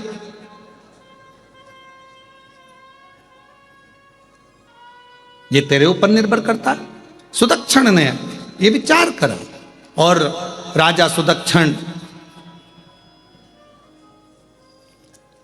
सुदक्षण चल दिया अपने नगर में। और नगर में जाने के बाद उसने झूठ बोलना, गलत काम करना, लोगों को परेशान करना प्रारंभ करा कि मैं देखूं तो सही क्या ऐसा होता है, क्यों नहीं होता। एक पत्नी ने अपने पति से कहा कल जो भिखारी आया था ना बहुत बदतमीज है। पति ने कहा तुझे भिखारी से क्या मतलब। नहीं, कल जो भिखारी आया था ना वो बहुत बदतमीज है। पति ने पूछा हुआ क्या, वो तो बोल। कल मैंने उसको खाने के लिए भोजन दिया, भोजन लेकर गया, और आज आया ना जब सुबेरे तो मेरे को रेसिपी बुक देकर चला गया, मुझे भोजन बनाने की किताब देकर चला गया, और मेरे से कहता है मैडम कल की सब्जी कच्ची थी। बताओ। पति खुश होकर बोला जो मैं 40 साल में नहीं बोल पाया वो आज बोलकर चले, आज बोल 40 साल में। पाटिल जी जोरदार ताली बजाए, जोरदार ताली बजाए हो। और चुप चुप बैठे हो, जरूर कोई बात है। सबसे तेज ताली पाटिल जी बजाए हैं। तो कहा जो मैं 40 वर्ष नहीं बोल पाया वो आज बोल गया। भोजन सब्जी कच्ची है।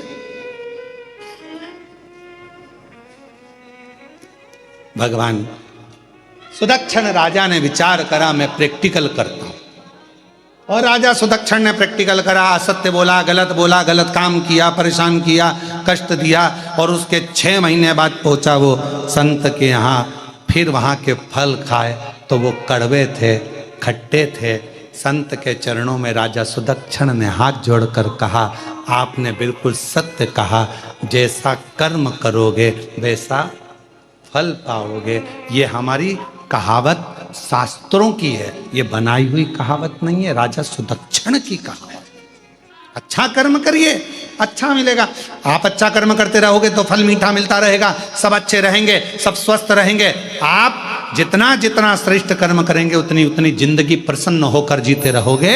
और जहां हमारे जीवन में हमने बेकार कर्म, असत्यता के साथ, गलत कार्य के साथ अपने जीवन को जिया, वहां हमें कष्ट भोगना पड़ता। सती माता कुंभज बाबा के आश्रम में बैठी हैं, मन में गलत भाव आ गया कि मेरा शरीर जलकर भस्म हो जाए, और वही हुआ। शंकर जी ने मांगा था कुंभज बाबा के आश्रम में कथा सुनते हुए मुझे राम का दर्शन हो जाए, तो कुंभज ऋषि के यहाँ से जैसे ही चले तो मेरे शिव जी को राम जी का दर्शन हो गया। और सती माता ने मांगा था कि ऐसा शरीर जलकर भस्म हो जाए, तो माता सती दक्ष प्रजापति की यज्ञशाला में जाकर जलकर भस्म हो जाती है।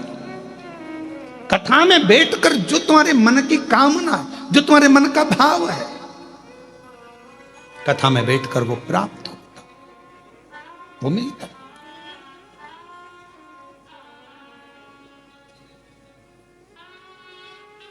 बेलूर में घड़ी सुधारने की दुकान है कि नहीं है?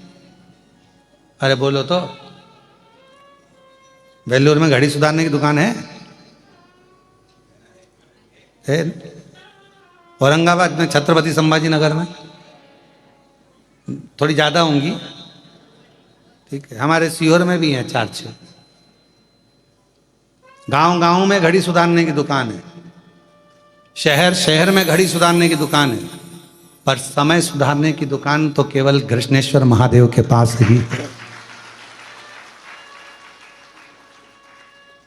घड़ी सुधारने की दुकान गांव में हो सकती है, घड़ी सुधारने की दुकान शहर में हो सकती है, घड़ी सुधारने की दुकान खेड़े में हो सकती है, घड़ी सुधारने की दुकान तुम्हारे मोहल्ले में, तुम्हारी कॉलोनी में, तुम्हारी सोसाइटी में हो सकती है, पर समय को बदलने की, समय सुधारने की कोई दुकान कहीं पर नहीं है। समय बदलने की दुकान, समय बदलने की जगह तो केवल एक है, वो कुबरेश्वर देव अधिदेव महादेव, वो कृष्णेश्वर महादेव, वो महाकालेश्वर महादेव, वो ओमकारनाथ, वो केदारनाथ, वो विश्वनाथ, वो मल्लिकार्जुन, वो भीमाशंकर, वो बाबा बैद्यनाथ।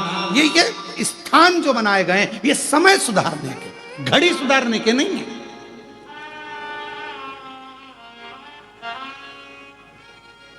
पूछने वाले हमसे प्रश्न कर लेते हैं 12 ज्योतिर्लिंग क्यों होते हैं? हमने कहा 12 भी तो बस्ती है।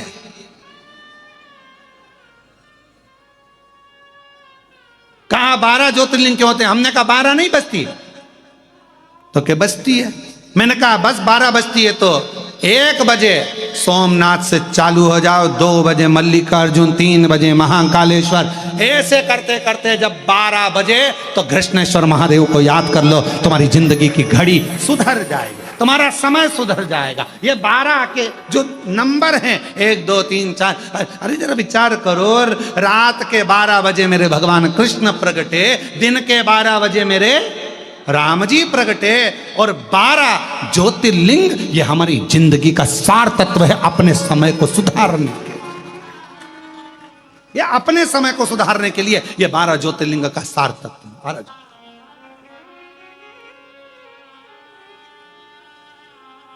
हमारे यहां तो एक भजन भी है,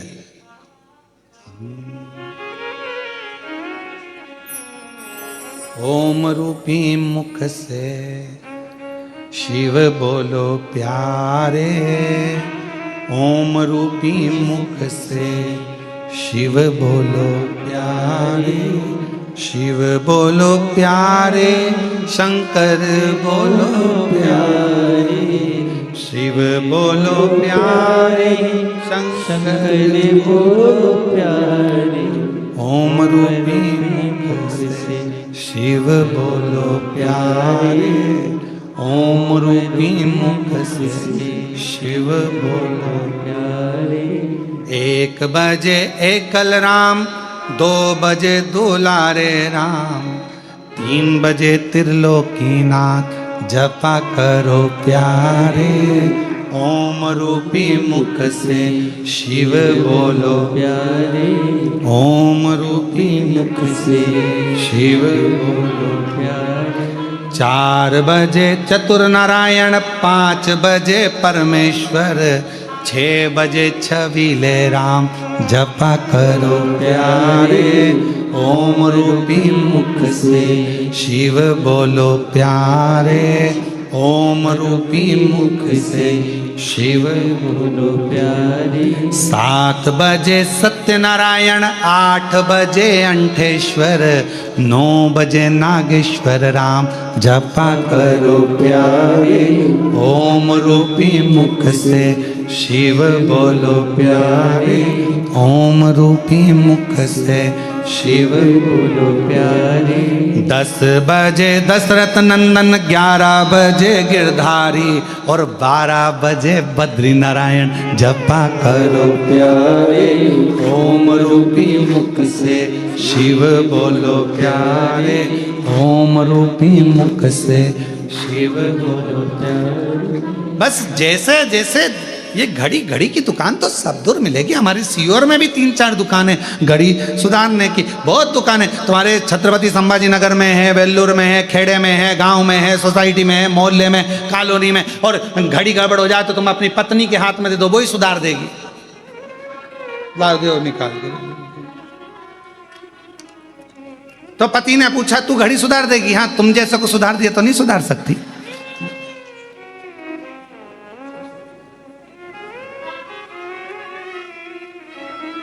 अच्छा, तुम सोचते तो कि सीहोर वाला महाराज बहुत आड़ा टेढ़ा बोलता है। लाओ जरा घड़ी, और घड़ी तो घड़ी सुधारने की दुकान तो कहीं पर भी हो सकती है, पर तुम्हारा समय 1 बजे से लेकर 12 बजे तक सुधारना है तो रोज 12 ज्योतिर्लिंग का स्मरण करते रहो। 12 घंटे हर पल हर घड़ी शिव तुम्हारे समय को सुधारता रहेगा, आनंद कराता रहेगा। आनंद घड़ी सुधारे, बहुत दुकानें मिल जाएंगी पर समय सुधारने वाला नहीं।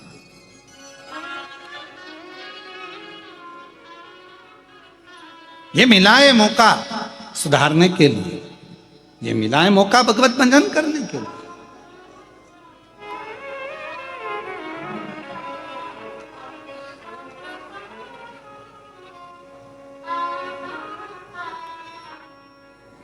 और भजन का मूल, यहाँ बीड़ वाले बयानी जी बैठे हुए हैं।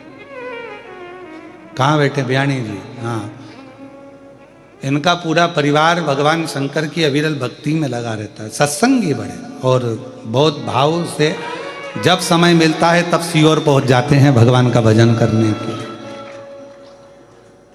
जब कहीं मौका मिल जाए, हमारे वो डॉक्टर साहब जैसे बयानी जी ऐसे ये सब पूरी जो कहीं ना कहीं बस इनको कथा सत्संग बिराजी महाराज, ले आओ ले आओ।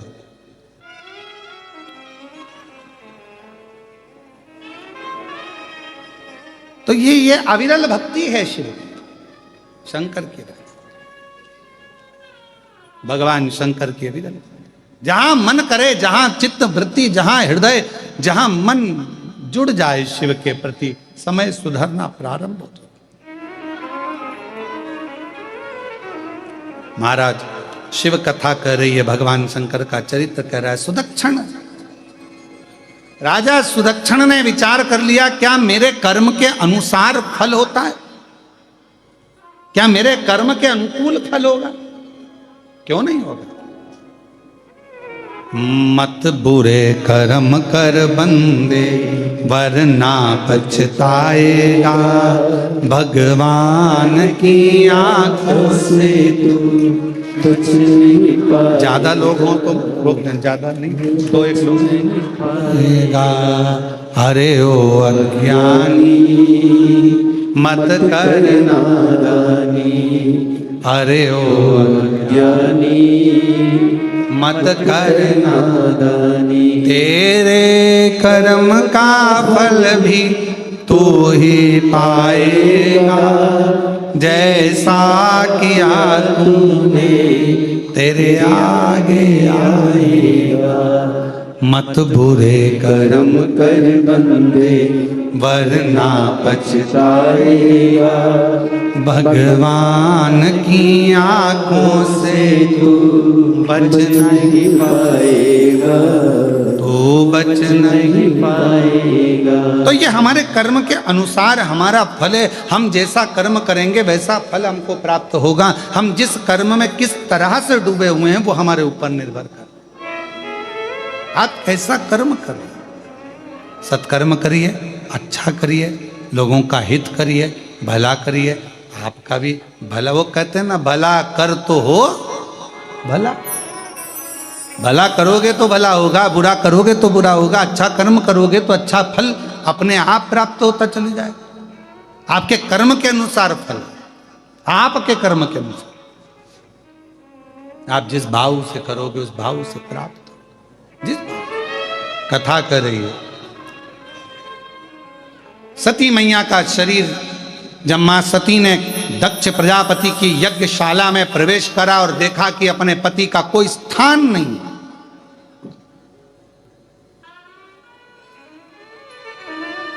देखा कि पूरी यज्ञशाला, यज्ञ प्रारंभ हो रहा है और उसमें सबका स्थान पर मेरे पति का नहीं, मेरे पति का कोई स्थान नहीं। और मेरे पति का यदि कोई स्थान नहीं है तो मैं फिर इस यज्ञशाला के पास में क्यों आई, मैं अपने पिता के पास में क्यों आई। भगवान शिव की सती मां मन में विचार करी, ये स्थान तो मेरे पति के लिए भी होना चाहिए, तो ये स्थान मेरे लिए श्रेष्ठ नहीं। कितना सुंदर व्याख्यान है सती माता का चरित्र अपने जीवन में उतारिएगा।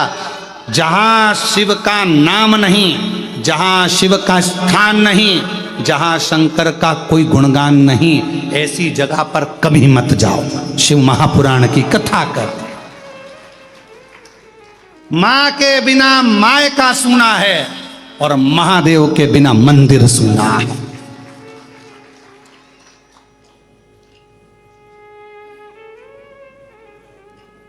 मां के बिना माय का सुना है, महादेव के बिना मंदिर सुना है, और शिव महापुराण कथा के बिना पूरा संसार सुना है, पूरा संसार।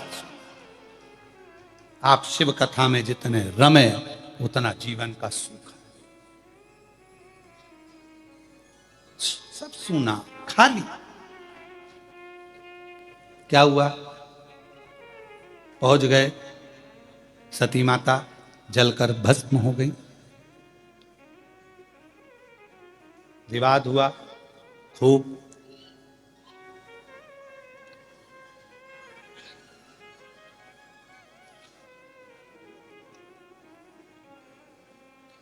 खूब विवाद हुआ। स्वयं रुद्रगण से भगवान नारायण को भी हारना पड़ा। भगवान रुद्रगण से क्यों? एक राजा क्षुभ हुए और उनका दधीचि ऋषि से मित्रता थी और राजा क्षुभ और दधीचि ऋषि का आपस में विवाद हो गया। भगवान विष्णु ने राजा क्षुभ का साथ दिया तो दधीचि ऋषि ने श्राप दे दिया कि राजन, तुम राजा क्षुभ का साथ दिए और मेरा साथ नहीं दिए, इसलिए मैं तुम्हें श्राप देता हूं कि तुम्हें भगवान शंकर के गणों से हारना पड़ेगा। शिव महापुराण की कथा कहती है कभी किसी के विवाद में व्यर्थ ना पड़े, कभी किसी के विवाद में व्यर्थ ना पड़िए। पर आपकी और हमारी आदत होती है, संसार के लोगों की बड़ी आदत होती है महाराज, बीच में पढ़ने की। किसी ने एक गलत मैसेज लिखा, कमेंट्स लिखा और लोगों ने उसके नीचे अपने विचार लिखना चालू कर दिया। वो तो है ही ऐसा, उसने तो ये करा है, उसने तो वो करा है। हम उस अग्नि में घी डाल रहे हैं, उस अग्नि में हम घी डाल।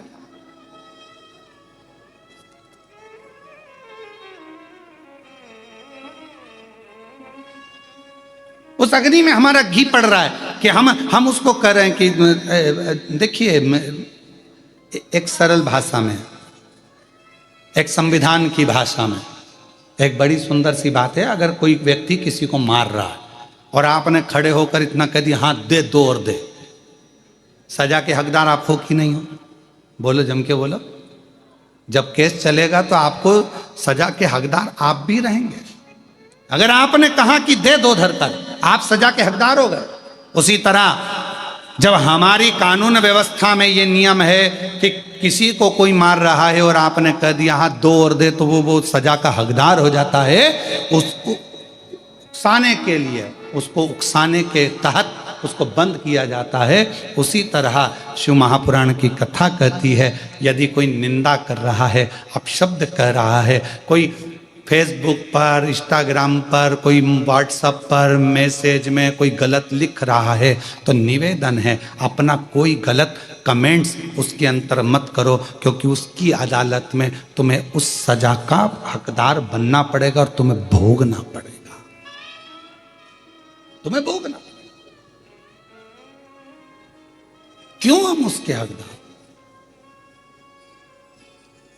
संतुष्ट बनिए। सती माता के उस पवित्र राजा शुभ का साथ भगवान विष्णु ने दिया था, इसलिए दधीचि ऋषि ने श्राप दे दिया कि तुम्हें शिव के गणों से हारना पड़ेगा। भगवान शंकर के गणों से स्वयं भगवान नारायण को भी हारना पड़ा।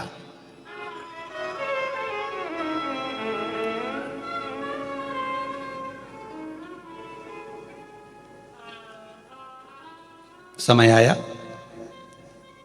युद्ध हुआ, भगवान शंकर आ गए, सती माता का शरीर अपने कंधे पर रखा, खूब तांडव किया।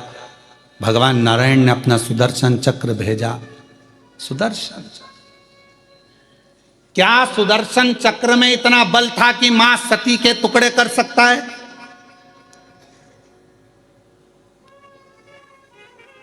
अगर वो सुदर्शन चक्र भगवान विष्णु का होता, नारायण का होता, तो शायद वो सुदर्शन चक्र मां सती के टुकड़े नहीं कर पाता। पर इससे पहले भगवान नारायण ने अपना एक नेत्र निकालकर भगवान शंकर को दिया था, तो भगवान शंकर त्रिनेत्रधारी हो गए थे, और भगवान शंकर ने अपना सुदर्शन चक्र भगवान विष्णु को दिया था, तो भगवान विष्णु सुदर्शन चक्रधारी हो गए। वो चक्र किसका है? किसका चक्र है वो? भगवान देवाधिदेव महादेव। वो चक्र भगवान शंकर का है, जो भगवान नारायण को दिया। तो जहां अब ये देखा गया कि सती माता के शरीर के टुकड़े हो रहे हैं, दुनिया ने कहा सुदर्शन चक्र से भगवान विष्णु ने मां सती के शरीर के टुकड़े टुकड़े कर दिए, इतने टुकड़े हो गए, वो टुकड़े शक्तिपीठ के रूप में निर्मित हो गए, मां जगतजननी के स्वरूप में निर्मित हो गए, इतने टुकड़े हुए हैं।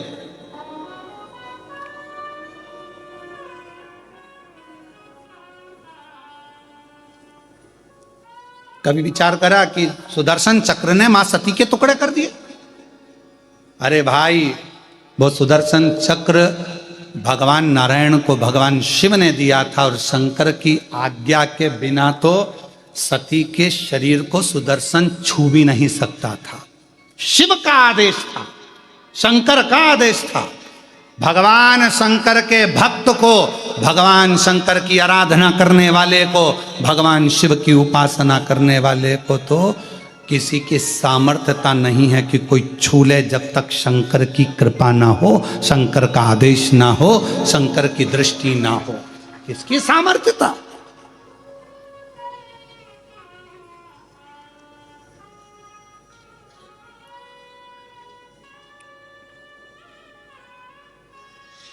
हम एक वीडियो किसी ने भेजा था, हमें बहुत पसंद आया था वो वीडियो। एक लड़की किसी से झगड़ ली, वो वीडियो तुमने भी कभी देखा होगा, देखा था। वो लड़की झगड़ ली किसी से, झगड़ते झगड़ते बोली हम किसी से डरते वरते नहीं हैं। वो वीडियो आप लोगों ने कभी देखा होगा, हम किसी से डरते वरते नहीं हैं।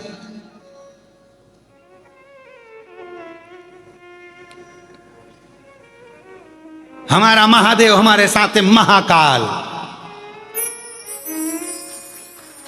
अकाल मृत्यु वो मरे जो काम करे चंडाल का, और काल उसका क्या बिगाड़े जो भक्त हो महाकाल का। वो लड़की बड़ी कड़कता में अकड़ कर जम के कह रही है, ना जाने किससे झगड़ रही थी, और किसी ने उसका वीडियो बना लिया।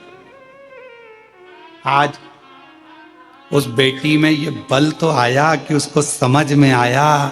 और फिर निवेदन कर रहा हूं, दुनिया के लोग वीडियो बनाकर डाल रहे हैं कि 2026 से 29 तक का समय बेकार रहेगा, खूब उथल पुथल होगा, ये होगा वो होगा। हम सब मानते हैं, सब चीज़ जानते हैं, पर आपसे निवेदन है, आप अपना दिल शंकर में लगा कर रखना, तुम्हारा बाल बांका नहीं होगा। कथा श्रवण करते रहो। जब कोरोना जैसी महामारी के समय पर जिसने अपना मन शिव जी में लगाया, कई श्रोता यहाँ बैठे हैं जो 11 साल से कथा सुन रहे हैं, कोई श्रोता बैठे हैं जो कोरोना काल से कथा सुन रहे हैं। कोरोना के समय पर फ्री थे, फालतू थे, क्या करा? तो क्या कथा में दिल लगा लिया, मन लगा लिया। लोग कह रहे थे बाजू में कोरोना हो गया, ये क्वारंटाइन हो गया, वो क्वारंटाइन हो गया, सब बंद पड़ा हुआ था और वो दिल शंकर में लगा कर बैठ रहा, अपना क्या होगा, कहीं अपने को भी तो नहीं हो जाए, कहीं अपने को भी तो हो जाए। पर उसने अपना मन शिव में लगाया, शंकर में लगाया, बच गया। शिव में लगाया, बच गया। और जो अरे कुछ नहीं होता, कुछ नहीं होता, जबरदस्ती के लगे, कुछ नहीं होता, उनके फोटो पे प्लास्टिक के फूल की माला चढ़ी, माला चढ़ी। शायद इतने दिनों में तो श्राद्ध भी हो रहा। जीवन पहचानो, शिव को जानने का प्रयास करो, भगवान शंकर को पहचानने का प्रयास करो। जो शंकर को जान गया, जो शिव को जान गया, शिव की शक्ति, किसकी सामर्थ्यता मां सती के शरीर के टुकड़े कर दे? वो तो शंकर भगवान का सुदर्शन चक्र था। शंकर भगवान ने भगवान विष्णु को दिया था और भगवान विष्णु ने शिव जी की आज्ञा को स्वीकार करा, मां सती के शरीर के टुकड़े कर दिए, शक्ति पीठ के रूप में निर्मित हो।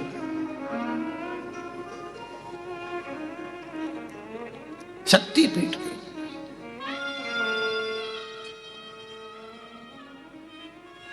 ये कथा तो परसों के दिन सुबह 8 बजे से 11 बजे होकर विराम हो जाएगी। ऑनलाइन जो कथा चल रही है कृष्णेश्वर में, कल का दिन तो यही टाइम रहेगा, परसों का जो समय रहेगा वो सुबह पर टीवी पर यही 2 बजे से 1 बजे से आएगा। टीवी पर 1 बजे से 4 बजे तक आएगा और यहाँ जो कथा स्थल है यहाँ पर सुबह 8 बजे से 11 बजे तक। इसके बाद की जो कथा है ऑनलाइन 5 दिवसीय पितृपक्ष में, उसका स्थान अभी हम नहीं बता रहे हैं, पर ऑनलाइन रहेगी 17 तारीख से 21 तारीख तक, 1 बजे से 4 बजे तक। पहले दिन 1 से 4 है, फिर बाकी के समय 2 से 5 रहेगी, ऐसा है वो। फिर नवरात्रि में 5 दिवसीय कथा रहेगी, 24 तारीख से 24, 25, 26, 27, 28 तक। 5 दिन शिव और शक्ति का स्मरण अपन करेंगे, शक्ति पीठों का स्मरण करेंगे, मां आद्यशक्ति का स्मरण करेंगे, मां दुर्गा भवानी का स्मरण।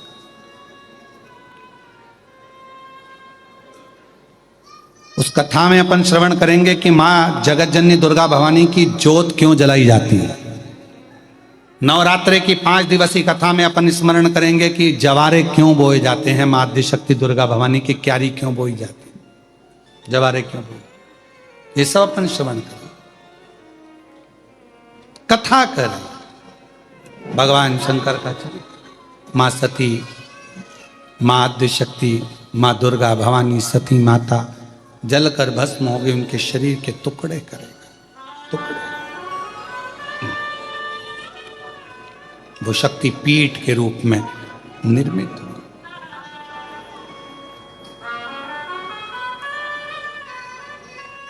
शक्ति पीठ के रूप में। ओम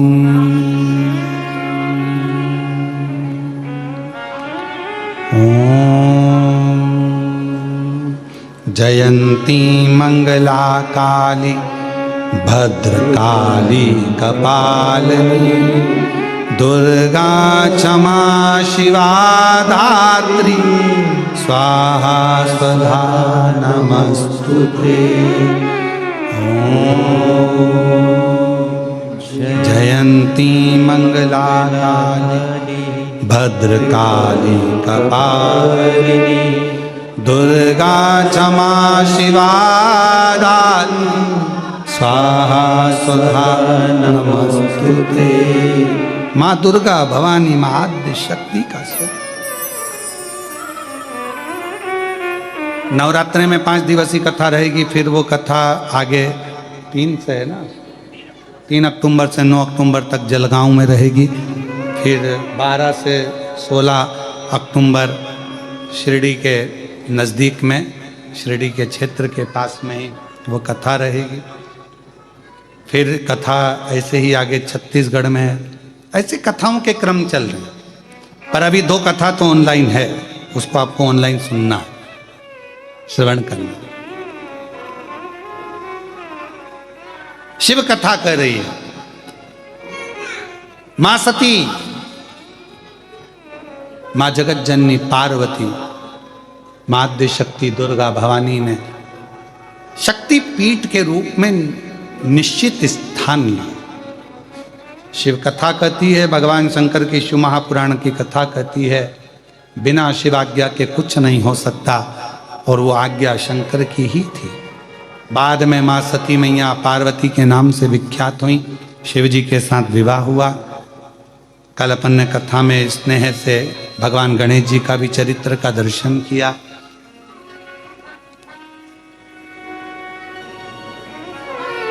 माँ आद्य शक्ति दुर्गा भवानी, माँ पार्वती जी भगवान शिव जी के साथ में काशी भ्रमण पर चली, और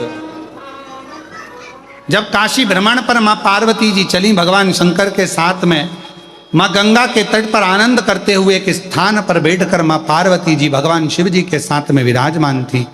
भगवान शंकर देव अधिदेव महादेव जब पार्वती जी को उस स्थान पर छोड़कर एक अविरल स्थान की ओर जाते हैं, तभी भगवान देव अधिदेव महादेव का चरित्र कहता है कि पार्वती जी ने अशोक वृक्ष से कामना कर कर एक कन्या अशोक सुंदरी को प्राप्त किया।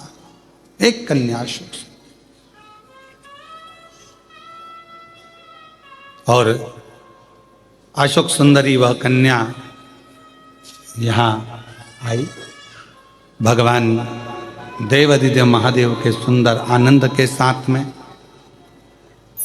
भगवान श्री गणेश जी महाराज और अशोक सुंदरी का दर्शन आप और हम कर रहे हैं। बड़े भाव के साथ में, प्रेम के साथ में जोरदार ताली बजाकर गणेश जी, अशोक सुंदरी और कार्तिकेय बाबा का सुंदर दर्शन आप और हम कर रहे हैं। भगवान देव अधिदेव महादेव के सुंदर प्रसंगों का स्मरण कर रहे हैं। दोनों हाथ उठाकर हार हार महा।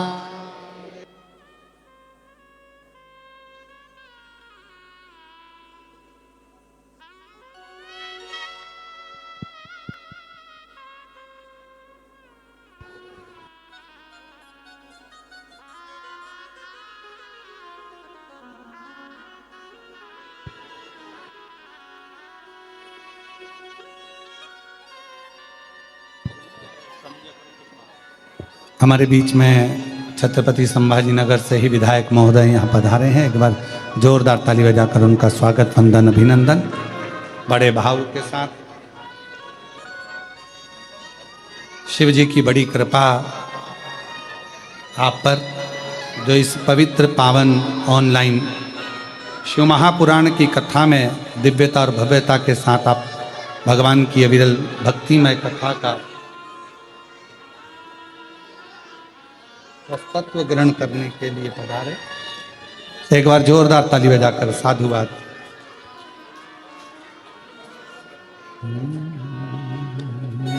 शंभू